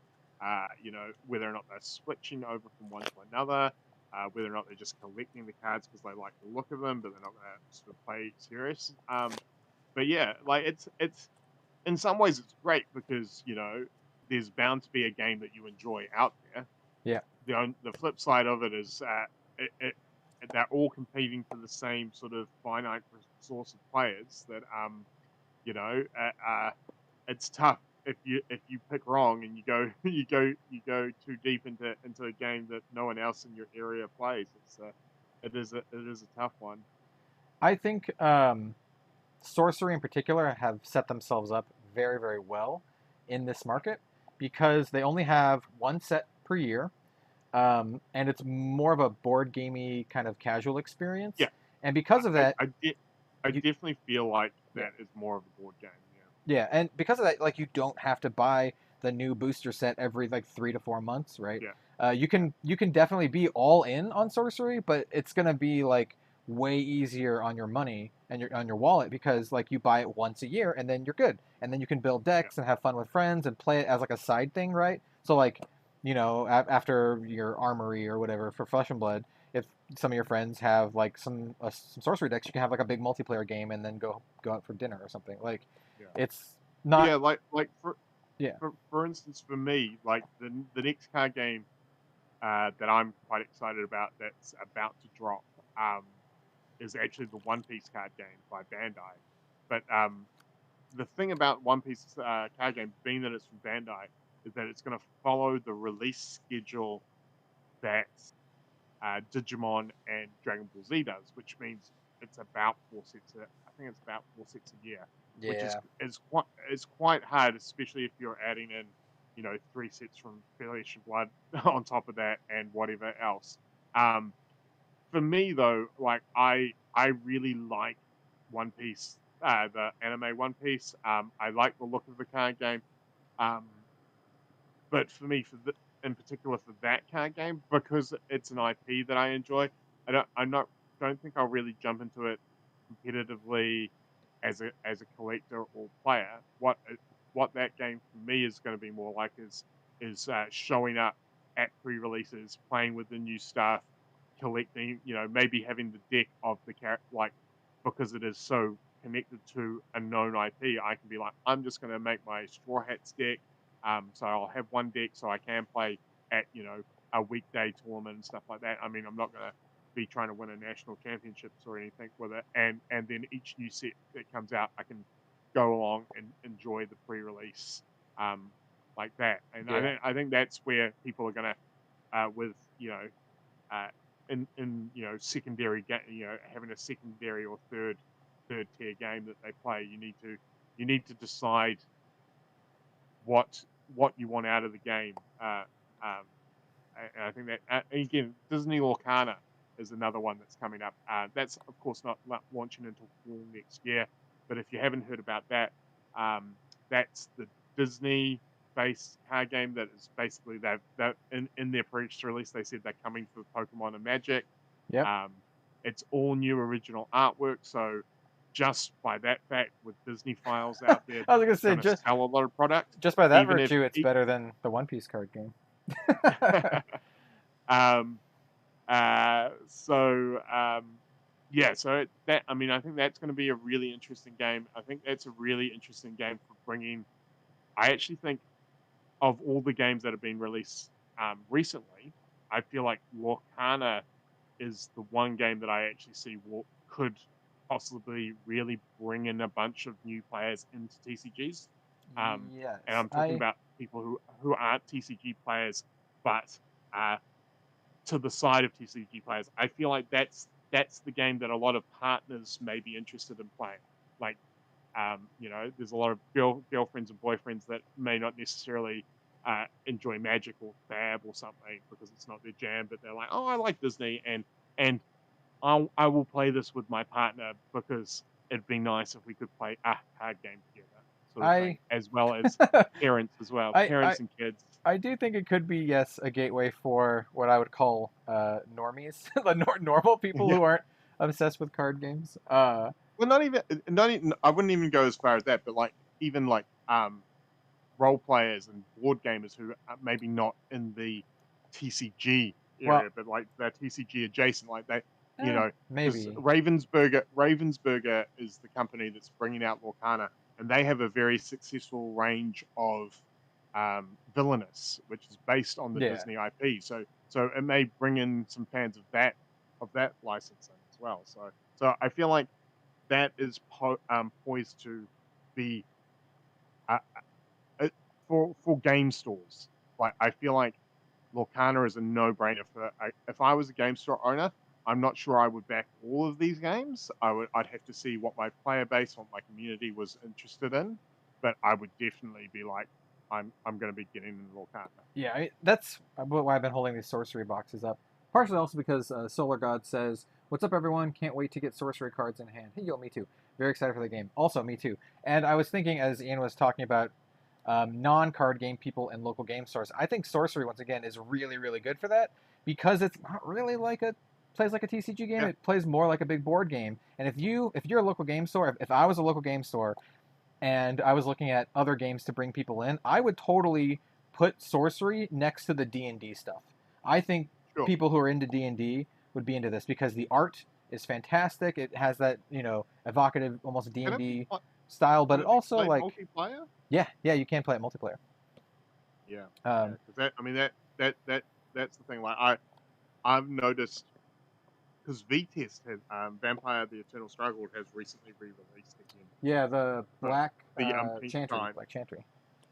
Yeah, and that again, I'm seeing a group of people playing at my local game store. I'm like, I don't see these people playing any other card game, and they're obviously like,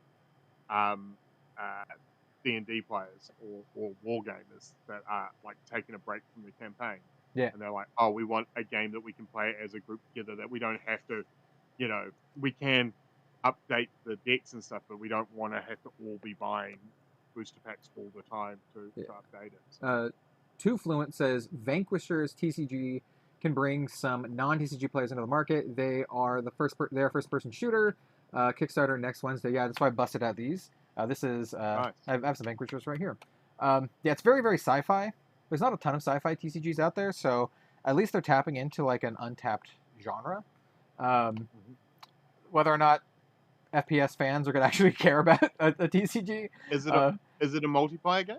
I honestly don't know. They sent me these, and I haven't tested them out yet. So they sent me these. There's like a comic book that came with it. They've done a good job, like first impressions without playing the game at all. They've done a good job world building. Like the game looks cool. I mean, it looks like you know, like Halo or Destiny or something like that. Cool. But yeah, it could be something to look out for. I know they're going to be doing their Kickstarter very soon. But yeah, we'll see. You were talking about it a little bit earlier. I think that someone says they do have a 4-person shooter and a 3 versus raid boss. So there you go. There's a multiplayer and then like a PvE mode kind of thing, which is pretty sweet. Like I feel like with the absolute flood of battle royale card games, not card games, computer games, the market there is an opening for like a faster version of Commander for a game that is like a sit down with a table of, you know, come in with your deck, sit down with a table of 4 or 5 people and knock a game out. Yeah, quicker than Commander. Yeah. I mean, again, obviously we're both fans of Ultimate Pit Fight is the similar thing. I'm not sure, like past 5 people, how well that scales up. Past 5 people. It sounds awful. Actually, it sounds like it'll take so long. Yeah, yeah. Like I remember like some of my favorite TCG gaming experiences though was playing the versus system card game whenever the Wellington meetup crew would come up to Auckland, and it'd be Auckland meetup crew versus Wellington meetup crew, and we'd sit alternate alternate seats to each other, and it'd be like a 10-person multiplayer game. And so like while you were trying to win, you were also sort of semi in a team because you're like Auckland Pride versus Wellington Pride. And there's a lot of, because the really nice thing in that game is that you had defense cards and attack cards that you could play onto other people. So if you're like, I play my Savage Beatdown onto against your Green Lantern, and your Green Lantern goes, I play defense reaction to give myself +6 defense. Anyone else on the table would be like, all right, I play Flying Kick onto Ian's character to get him past, and so your guy gets stunned and stuff. So while you're still turn-based on when you actually can do the majority of your thing, you're still engaged with the game because you can always, if you choose to, affect any of the turns that are happening. And I think there is a game space waiting to happen for a game like that. Yeah. Solar God says, did I open the sorcery decks? I opened these sorcery decks well over a year ago. These are the pre-alpha test decks that Eric sent to me before anyone knew about the game, basically, and I made that first video. That's what these are. So if you want to see the contents of these, I have like an hour-long video. I was so gutted. The first. I literally. Oh, go ahead. I was literally set up to do learn to play with Eric and his team for sorcery on a weekend. The week that Auckland went into lockdown the second time, and like no, he was like lockdown, no gatherings, and and obviously it lasted way longer, and it never came back around. So I've never actually had a chance to try it, but I was on the brink of being able to try the game. So it's just nice that you're giving them away. Early, and missed out. That's why I'm just waiting until it releases. No, I am not giving these away. These, as far as I'm concerned, are like pretty like one-of-a-kind things. I don't even want to think about the value of them, considering that some of the other cards that are more common are selling for like $2,000. These are probably a little bit more than that, and by a little bit, probably a few zeros. So I'm not selling them though. Like these, they're a really important part of sorcery history, and I treasure them. So these are going to be in my collection. I have them all sleeved up elsewhere, but I kept these boxes for background display. I will be giving away a booster box though for the launch of Sorcery as a celebration. I'll be doing a live stream, and I'll be giving away one of my booster boxes for folks who were not able to do so. Has there been any more update on when that release date is? Are they still? So they did have a delay. I don't remember exactly what they said, but it still should be in the next couple months. I want to say November is what I heard. Yeah, I feel like that's the word that I've been hearing. Yeah, I actually chatted a little bit with Eric the other day, and he said they're going to be starting up production very soon. So yeah, it's gonna be sweet. I'm really looking forward to it. Like I said, I'm doing a launch celebration stream. You're welcome. Did you back it at all, Ian? I have backed it. I was at that point where I'm like, I'm gonna pick it up when it comes out in retail. Okay, cool. It was unfortunately at a time like when it ended up, it was at a time that I just didn't have the money to back another game. That's fair. Like I backed it for also the fact that it's a New Zealand-based company, I'm like, this one's going to come out here anyway. So yeah.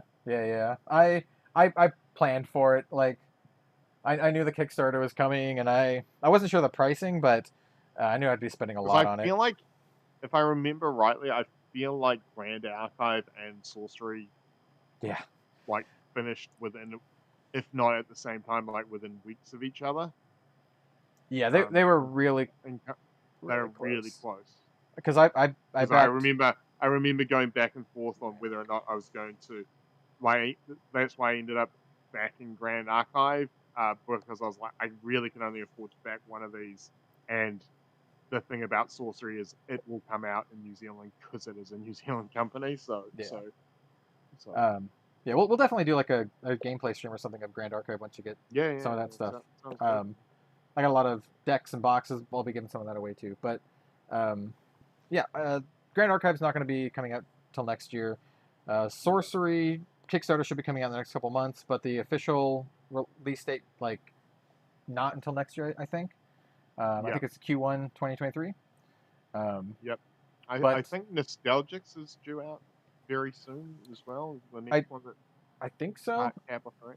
Well, and for those watching who are fans of Sorcery, I did back the collector tier, and the next video I do on Red Zone Rogue on Monday, probably, no guarantees, but probably is going to feature this. This is actually the original painting that I got from the collector tier. So I have an original Sorcery painting in this box. Haven't opened it yet, but we'll be doing a video on this very shortly. I'm excited. It's going to be really cool. So that's that. I'm going to set that off to the side. Yeah, are you ready to play our second and last? Who wants to go? Do you want to do rolls? Who goes first? Yeah, odds or evens? Odds. I was always odds. That is there's the magic symbol. That is a 1. So get it. Sweet. For those who don't know, we're going to be playing World Auto Racing. It is a racing card game. It's pretty fun. Actually, I just the dice reminded me. I was re-looking through our messages, and you know, for a future stream down the line, because I think you said as was also that it. I was like, I rediscovered your the one prize gym leader format for Pokemon. And I was like, oh yeah, a bunch of old Pokemon cards. Maybe I'll put together a deck and we can try it out. I still have that deck. By the way, for the Fine Tournament play Season Mechanic, it's a trait, so it sticks around, and it says you may play an additional mod each round, so I can play 2 mods a turn. Nice. I'm going to play Gutters. So we saw this in the last game. This is a condition. It says each driver applies -1 power, -1 handling for each control card they have played this round. Okay. I'm just going to play a mod. I'm going to play Wide Tires. It's a +2 power. And it says apply +2 power if a straight was played this round, or if the course is straight. Okay, JK. So it's a +2 if it's a. Yeah, it's only a +2 on the straight. Yeah. It's still good.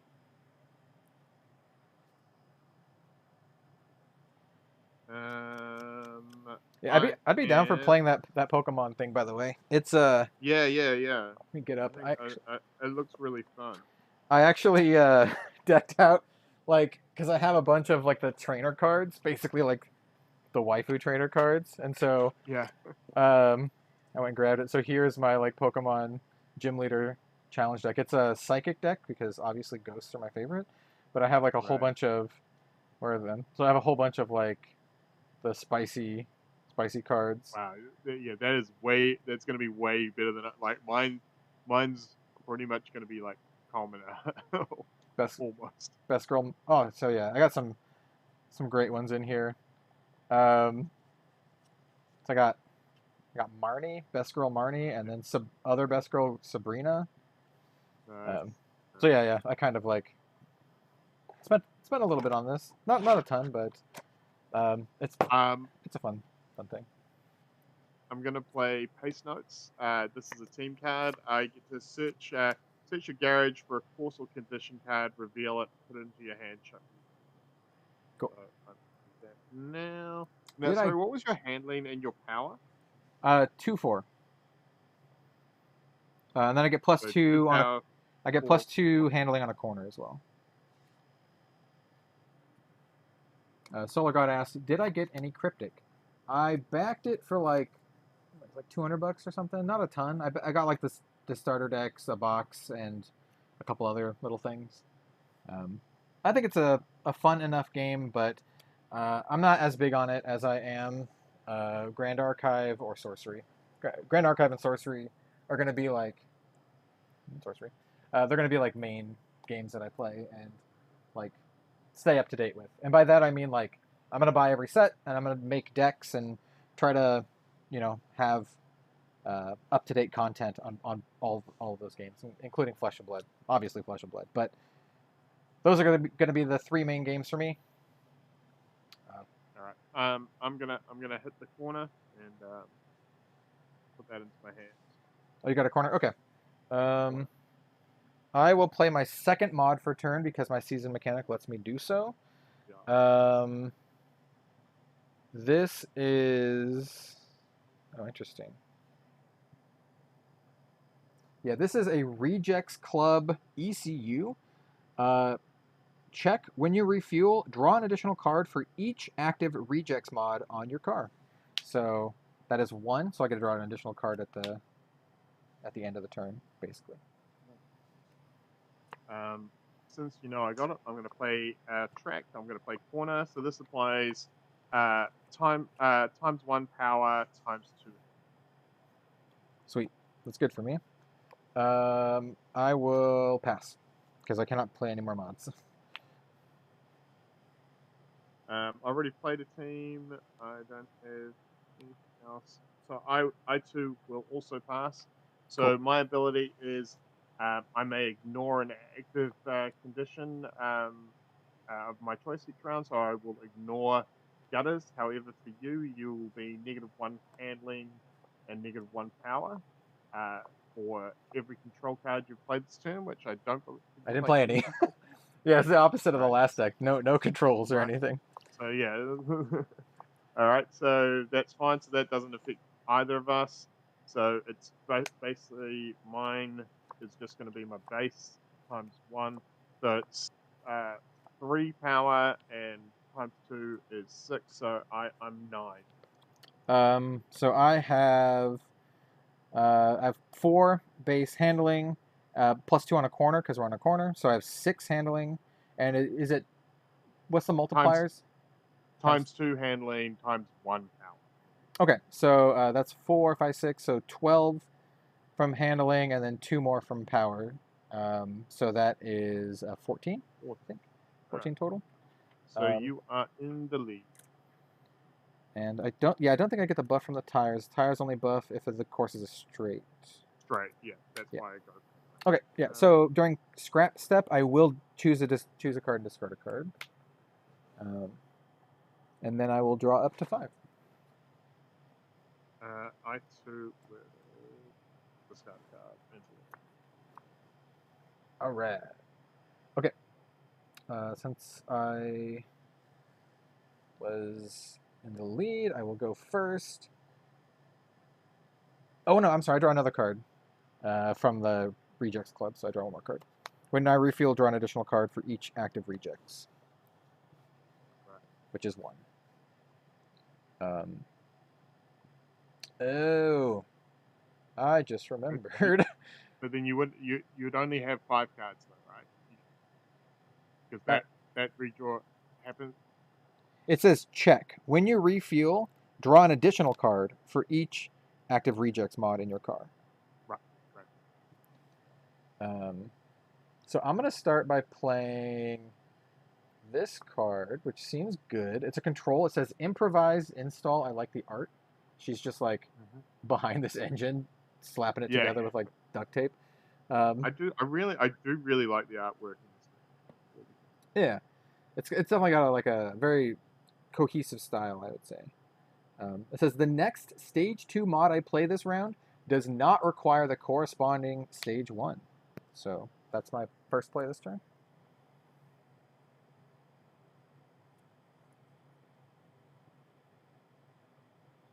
I am going to play Winter Wonderland. It is a weather condition, and it says each driver applies -1 power, -1 handling for each mod and team card they have played this round. Oofa doofa. Okay, well, I'm definitely going to get -2 here because I'm playing some mods. All right, I will take advantage of that previous card and play a stage 2 mod, which does not require the stage 1. This is a Rejects Club 2. So it's apply +2 power and +2 handling for each active rejects mod. So +4/+4 now because I have 2 reject mods.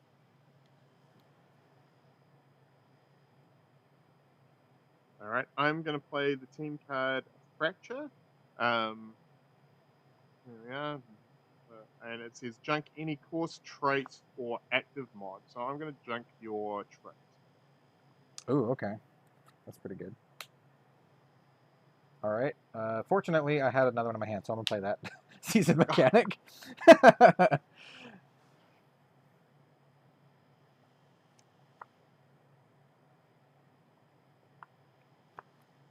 You have played right into my trap.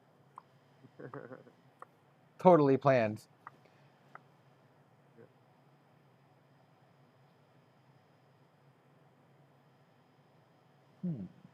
All right, so I'm going to play Shakedown.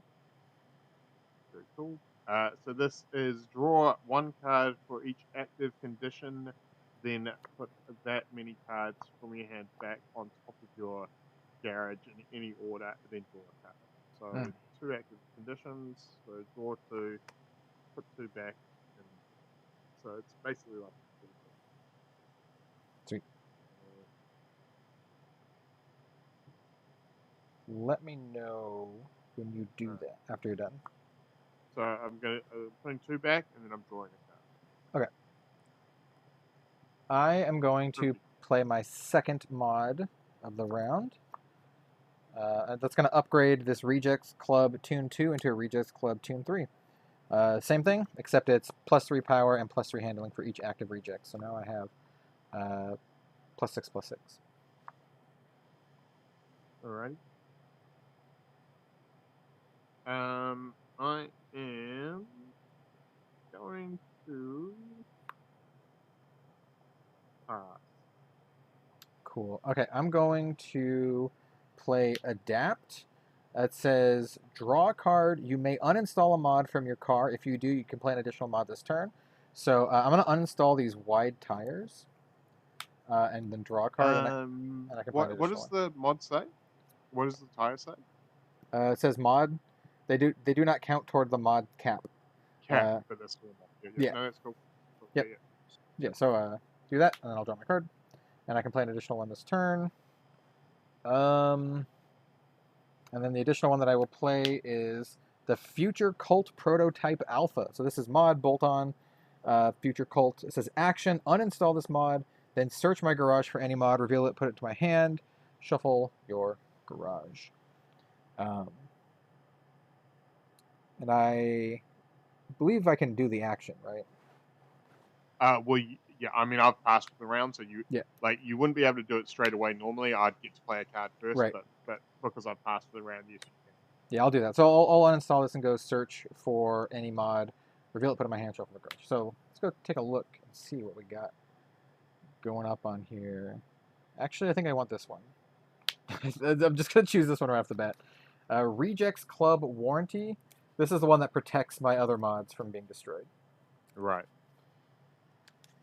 So going to do that. And then cut. And this goes into my hand. And I cannot play another mod, I don't think, because I played 3, which is my max for this turn. So I'm going to pass. Alright.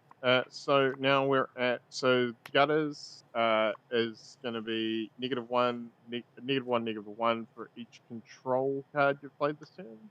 Yep, so it's 2. So I get -2, -2, but I get a total of and then +6, and then +6. Also Winter Wonderland is for each driver player's -1, -1 for each mod or team card they've played this round. So I played 3 mods, so 3, 4, 5. So I get -5, -5, but then I get +6, +6 from this. So I get +1, +1. So I have a net +1, +1. Yeah, and I've got, and basically I just cancel one of these out because they're the same for me because I played 1 team and 1 control. So I just have a net -1, -1. So we're still on the corner. So I'm getting 4 and 2 is 6. So I go to. Okay, so I get, my power is going to be pretty low. It's just going to be a +3 here. So, I mean a 3 total for power. My handling is going to be a little bit better. So I have 4 and then +2 from a corner. So it's 6 and then 7 base and then multiplied. So it's 14 total handling +3. So I have a total of 17 this turn. So that takes you to 31. Compartmentalize this. So that's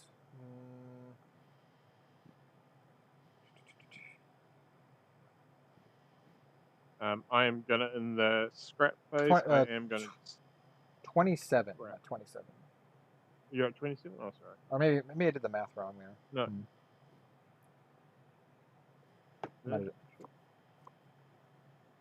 Okay. No, you can't be 27 because you're at least at 28 from just the power because you're on 14. I was on 14 before. Yeah. Hold on. So it was 14, and then you should be on 31. Yeah, I'm on 31. Yeah. My dice are wrong. So that's 24. Now with 12, with your rejects one, right? I believe. When does it say you draw the extra card? It says when you refuel, draw an additional card for each active reject. So refueling is you draw a card, and so in your case you draw the extra card then, and then if you have fewer than 5 cards, you draw until you get 5. So you wouldn't get to 6 cards. You would get to draw 2, no matter how many cards you had. And if you were under 5, you get to draw up to 5. But if you were then over 5, you wouldn't. So actually, I draw 3 and then go up to 5 if I have it, because I have 2 active rejects. So I draw 2 additional cards. So yes. So I'll draw. Yeah. So I basically currently I just dropped it because I have 2 in my hand. So I go up to 5. So if I had 3 in my hand, I would go up to 6 though. Yeah. Okay. So it that's a kind of an advantage of keeping more cards in your hand. You get a little bit there. Okay, sweet. Am I still in the lead? You are very much still in the lead. I literally only just passed where you started last year. Okay, good. Cause I want to be in the lead because I want to start with this warranty, so you don't junk my my Rejects Club, my pumper. So this is Rejects Club warranty check. When one of my mods would be junked or uninstalled, I may uninstall this instead. So it's just kind of like a safety valve there.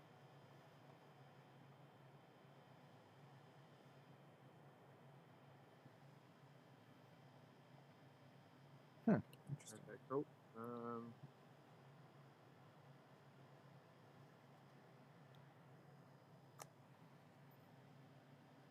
Oh, this is interesting. All right. We're going to play A-Spec Racing. This is great. You're not going to like this. Mods apply no changes to power and handling this round and can't take actions this round. So effectively, your mods do nothing. You're at base stats this round. Oof, a doofus. So wait, say that. Read that again. Yeah. So mods apply no changes to power and handling this round and can't take actions this round. So if your mods had any actions on them, you can take actions from your mods. All right, that's rough. That's a little rough. Okay, well, I would like to play Hairpin. Course corner, apply ×0 power, but ×2 handling. Check during the scrap junk Hairpin. Mm-hmm. All right.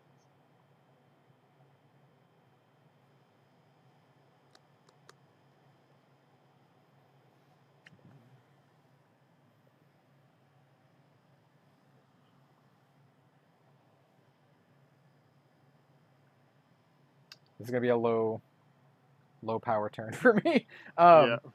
While you take your turn, I need to get up for just a second. I'll be right back. Yeah. Go for it.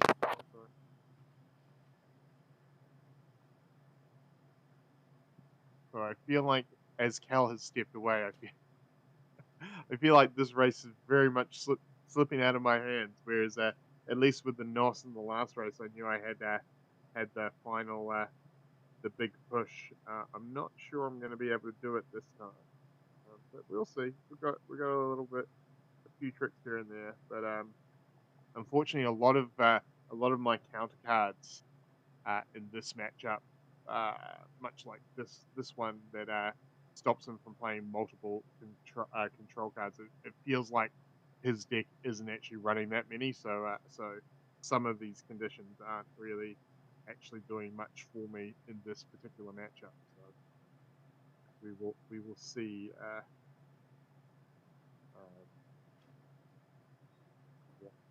what we can do.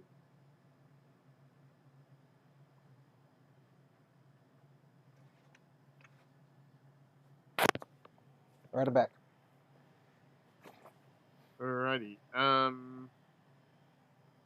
We are going to play Deep Fog, which is a weather condition, so it means this will trash the Winter Wonderlands and replace it. And it says each driver can't play more than 2 control cards each round. Ooh, that would have been a good counter to that previous deck. Yeah. Like I feel like I literally have picked the both games. I've picked the wrong car against you.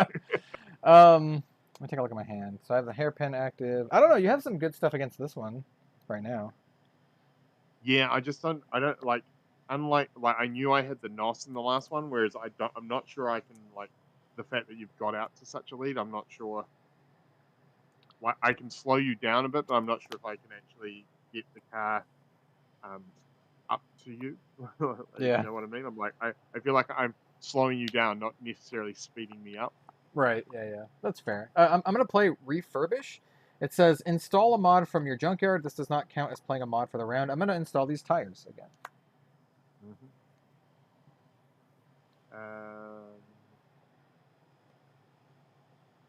I'm going to play Nomad, which is my one control for the turn.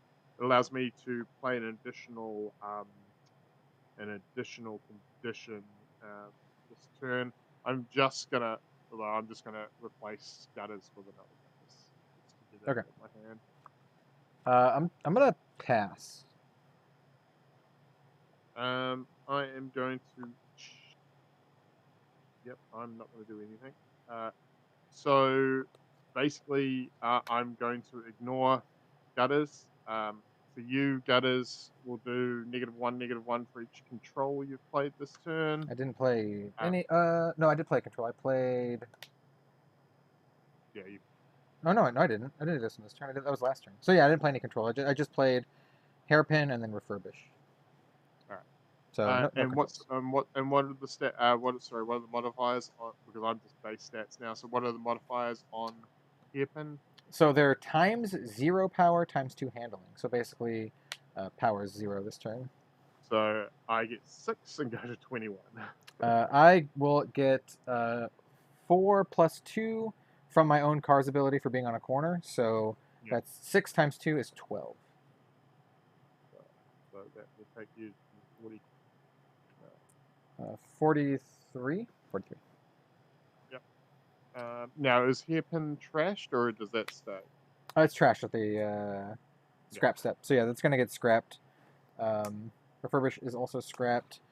And I currently have 3 rejects, so it's just going to draw me up to... I'm just going to get to 5 again. I might want to look into replacing this card. It's not getting me that much of an advantage here. You are still in the lead. All right. We are going to... What? This card's kind of busted. I'm going to play this kind of busted card. Assuming you can't do something about it. I mean, you might be able to do something about it. All right. I'm going to play Dangerous Maneuver. It's a team card. Yeah. It says, this round, you may apply all your mod increases as either power or handling. During the scrap step, junk one of your active mods and all of its stages. So just so you know, my mods currently give me +9/+9, so I could give my handling +18 and then have that doubled. Hang on, reread that. This round, you may apply all your mod increases as either power or handling. Oh, that's what, a condition or a team? It's a team card. It seems real good. Seems real good. Yeah. So That seems real good. yeah.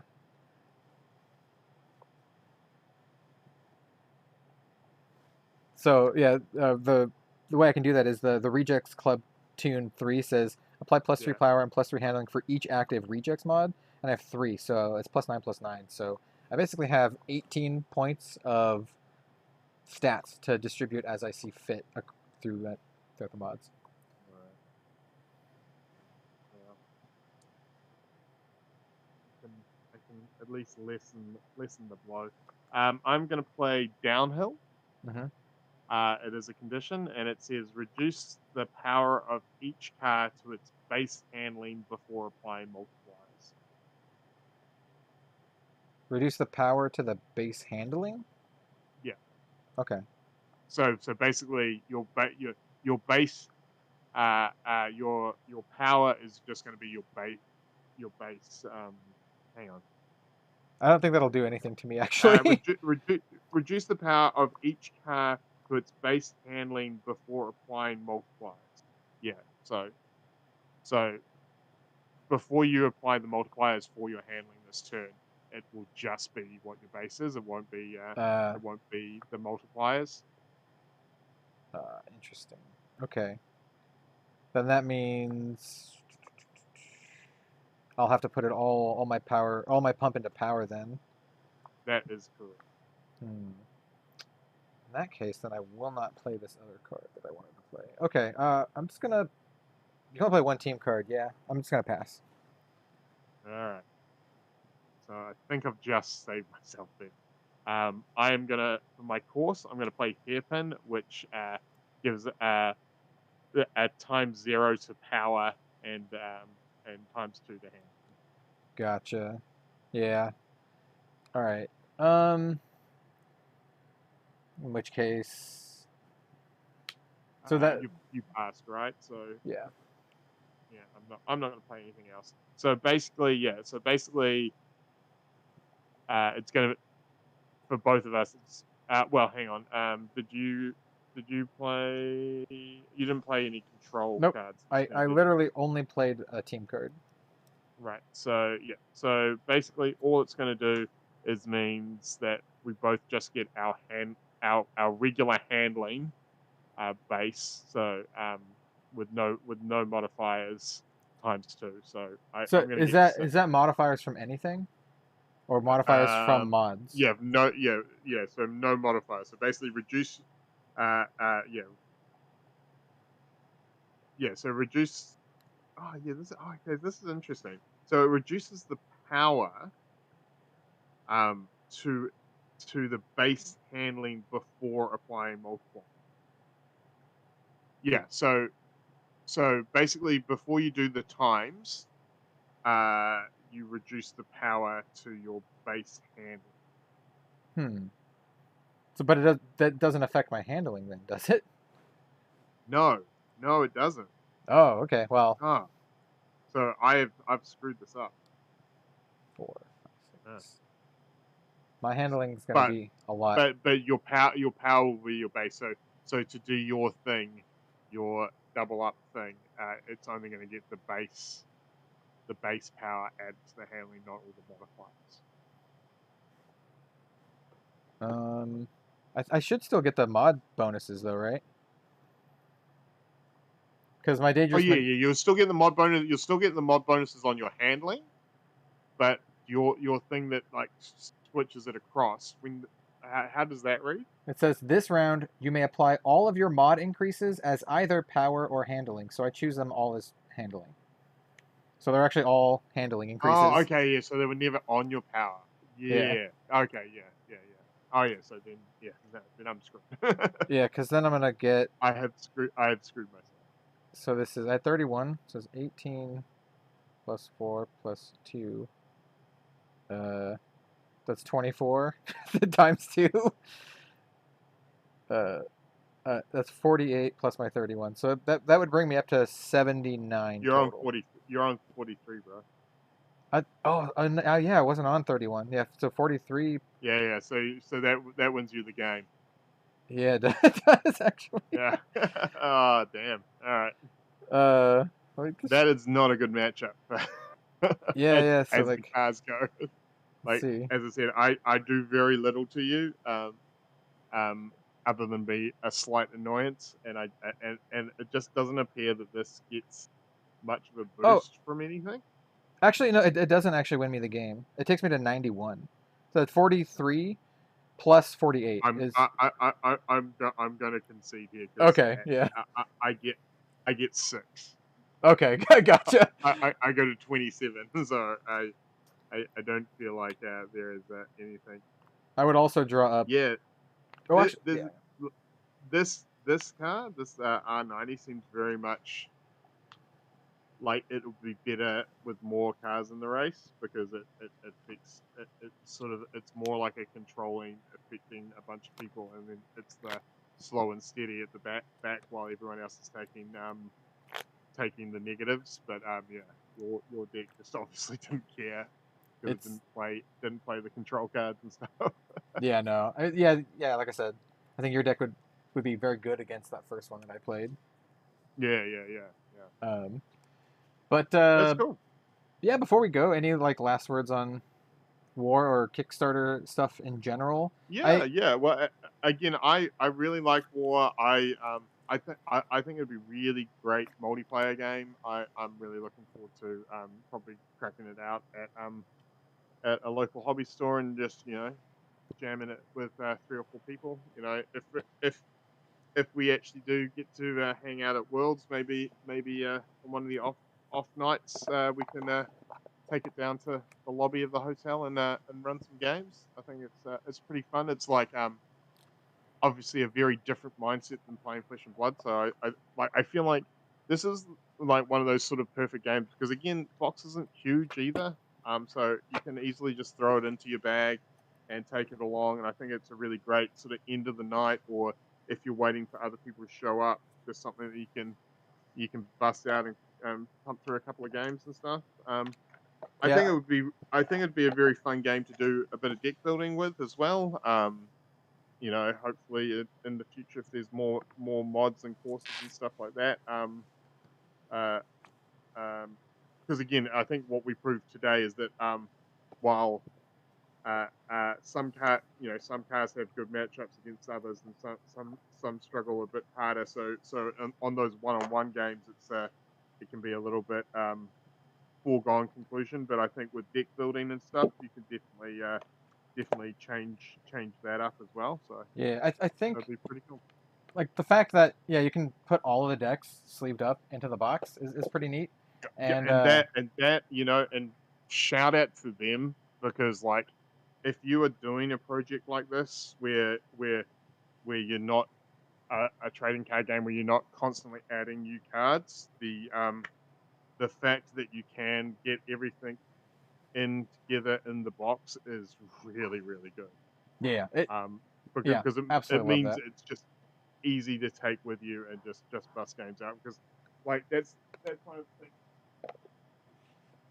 that I've had in the past where I've like I get a board game or something off Kickstarter and I'll be like, oh, this is really cool. Like I've got the Hellboy box set up there, and it is the biggest. Like it came with like 130 miniatures and stuff, and it's like massive. And I'm like, Yeah, this is great, but I can only ever play it if I invite people to my house to play it because it's just so hard, so awkward to transport around. So I think kudos to them. And again, as I said, I think both you and I had the same thing when we saw the box, is that it needed a bit more car game if this was what was going to be yeah, on the shelf to sell it. But as I said, with the limited edition one that I saw, it's the same box, but it's also got the artwork of the cars on it as well. I think that's really cool. Because I really think they need to lean into the artwork more on the box, because the artwork is great. Yeah. I really like the artwork style, and I think it would sell the game a lot more. Because the problem with using this is that it doesn't even look like, it just looks like the word war. It doesn't even look like initials. There's no dots or anything. So it does. If it was sitting on a shelf, this isn't necessarily going to scream car racing game. But other than that, I think they've done a really good job, and I really enjoy it, and I'm pretty happy with that purchase. Yeah, it's a fun little game, and what I like a lot about this and other non-TCG card games from Kickstarter is like this is a complete experience, and like Yes. I know we just played via webcam online, but if we were in person, only one of us would actually need this box, and you can have Exactly. 5 people play, which is awesome. Yeah. So if someone like brought this to Worlds or whatever, we just need one, and then everyone can play, which is awesome. Yeah. I might bring a couple things with Worlds, or to Worlds. It's gonna be fun to those few people who are watching out here who are into Flesh and Blood. I'm definitely gonna be at Worlds. I know Az from Go Again Gaming is gonna make it down from the UK for Worlds, and yeah, it's gonna be a good time. Yeah, I'm trying my hardest to get there. It's going to come down to whether or not I can find people to buy stuff that I'm selling to get me there. But That's fair. I was looking at it today. I'm still in the top 30 top 30s or mid 30s of lifetime XP, and I'm pretty sure with 2 weeks to go, I shouldn't get overtaken out of the top 50 with just the difference between where I am and people outside of the top 50. But so if I qualify, that will help. I mean, if I don't qualify, that almost makes the the point a little moot. I probably wouldn't spend the money to go if I'm not qualified. But yeah, I'm at that point where I'm trying to raise funds to get there. So if you want to check out my Facebook page, Right Time Gaming, I have been posting on buy and sell groups, but I also post my sales on my Right Time Gaming Facebook page. So my supporters can get first dibs at buying some stuff. But yeah, other than that, yeah, it's always fun to play some games with you, Kel, and and share some different TCGs and card games to the world. So Yeah, cool. it's definitely an interesting time in regards to all the all the card games out there. Like, here, let me just set aside or put back on all of these different games that I have here. That I guess technically Soulforge was a Kickstarter game, and then we have like Amble Tournament, which is great. Hopefully, maybe I'll play that on stream at some point. I haven't got around to checking out Rune Slingers yet, but it's also another kind of interesting one. I think the Kickstarter was successful, but yeah, it's Right. definitely an interesting I'll do time. I'll do a bit of the same then. So Get a nice first collage. cats, we got Collage. Super Show, got some D spirits here as well. So yeah, if anyone doesn't think that Yeah, well, we play everything, we really do. yeah, I have so many.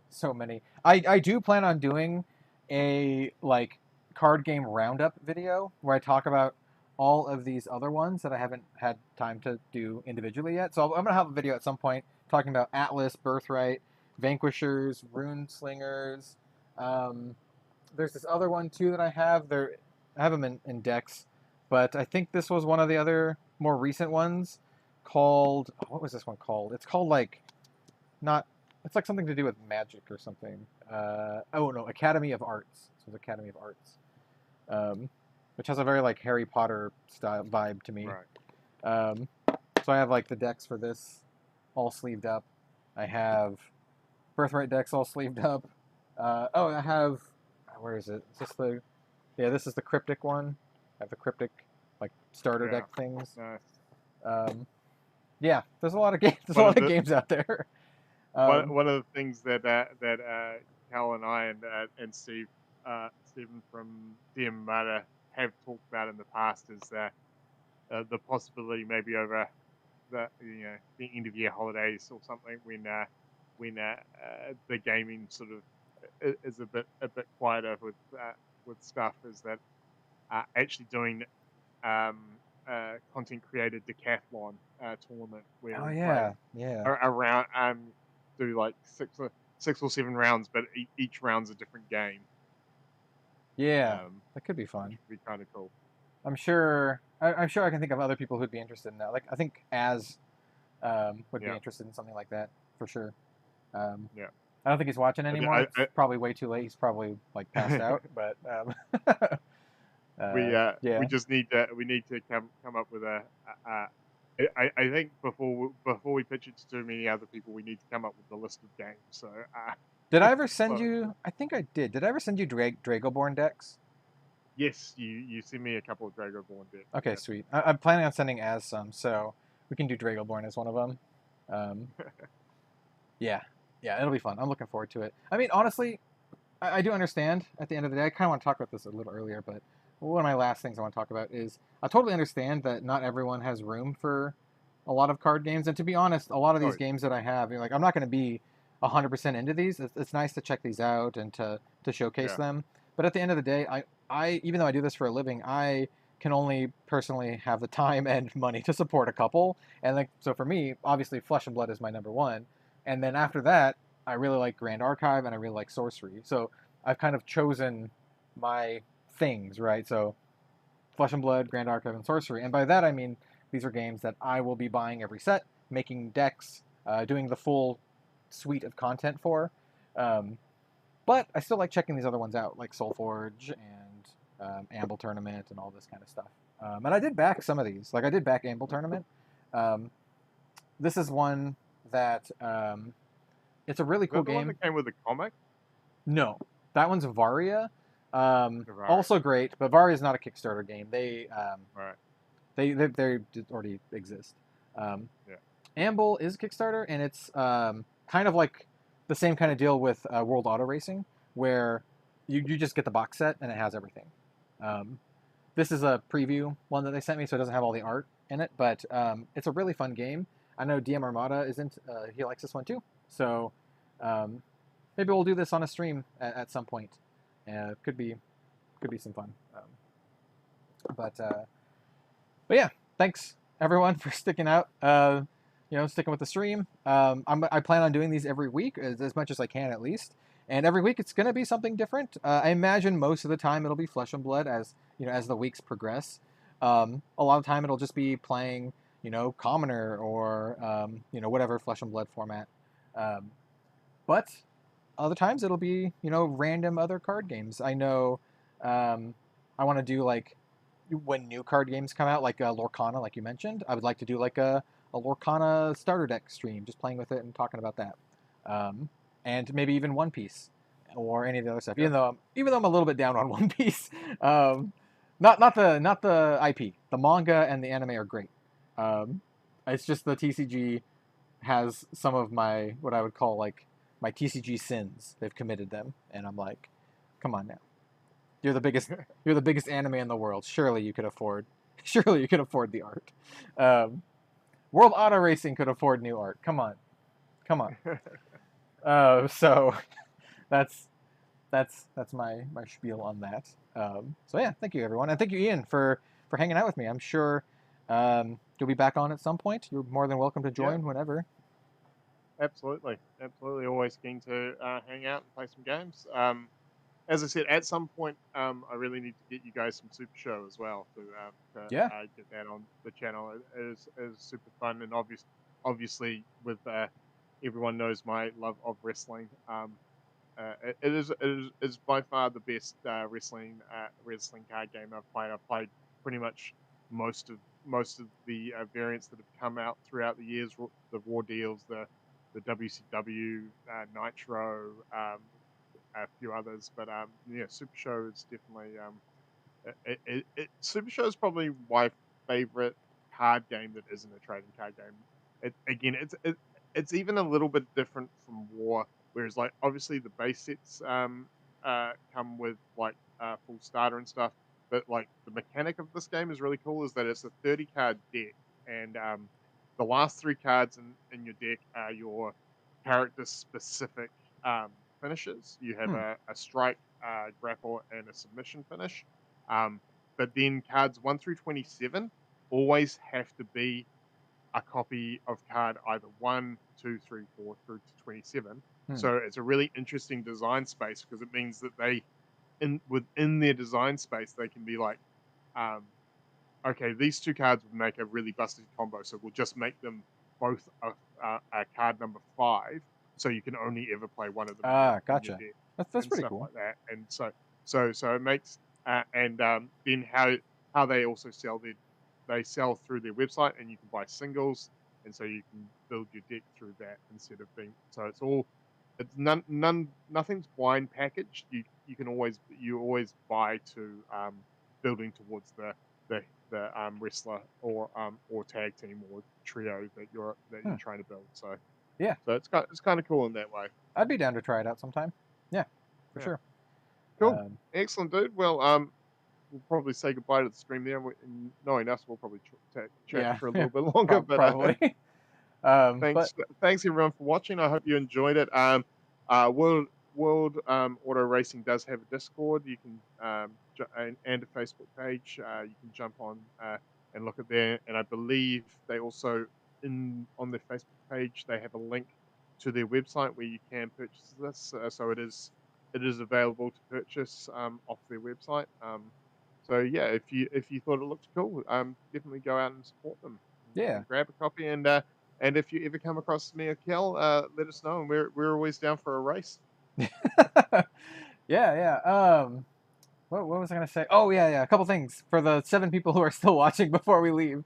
Um, Let me know if what other games you'd like to see featured on the live stream eventually. Like I said earlier, way earlier, Soulforge Fusion is one that I'd love to get played on the stream. Same with Grand Archive at some point. Obviously, I'm gonna do a lot of stuff with Grand Archive.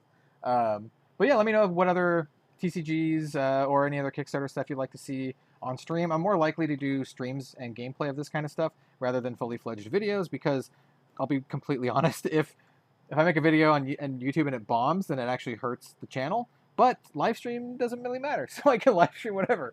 And if people don't watch it, then that's cool. It's fine. So It also means that if the stream goes well, then you're more likely to make a video that's true. for said game as well. Yeah, and then also I do plan on upgrading the stream over time. I do want to get webcams of the person, like both myself and the guest, eventually, because there's like I left room. You can see the room on the sides of the here, those are supposed to be for face cam. So eventually, I would like to get face cam on here as well. I do need to get another webcam to do that and get a proper setup, but I'd like to get that going because this is something, like I said, that I want to do every weekend and expand upon because I truly think this is an unexplored space in the TCG industry. Live, like streamed gameplay. I think the only folks I know who do it, consistently and well is Team Covenant, and I think they got a monopoly on the space right now. So, yeah, I think it's an untapped space, and I think it'd be a lot of fun. So, that's the goal. That's the goal. So, thank you all. Thank you all for watching. Shout out to the 7 concurrent viewers who are on here. You 7 people are awesome. If you haven't already, you can join my Discord as well. I should have links in the description. It's free now. Anyone can join the Discord and chat. I have an area there for every card game. There's an area for everything else that doesn't have a specific area. So you can join and chat about whatever you want there. But I do have specific areas for Grand Archive and Sorcery and obviously like Flesh and Blood and lots of stuff. Anyway, I'll stop blabbing. Thanks again, everyone. Yeah, we'll see you next time.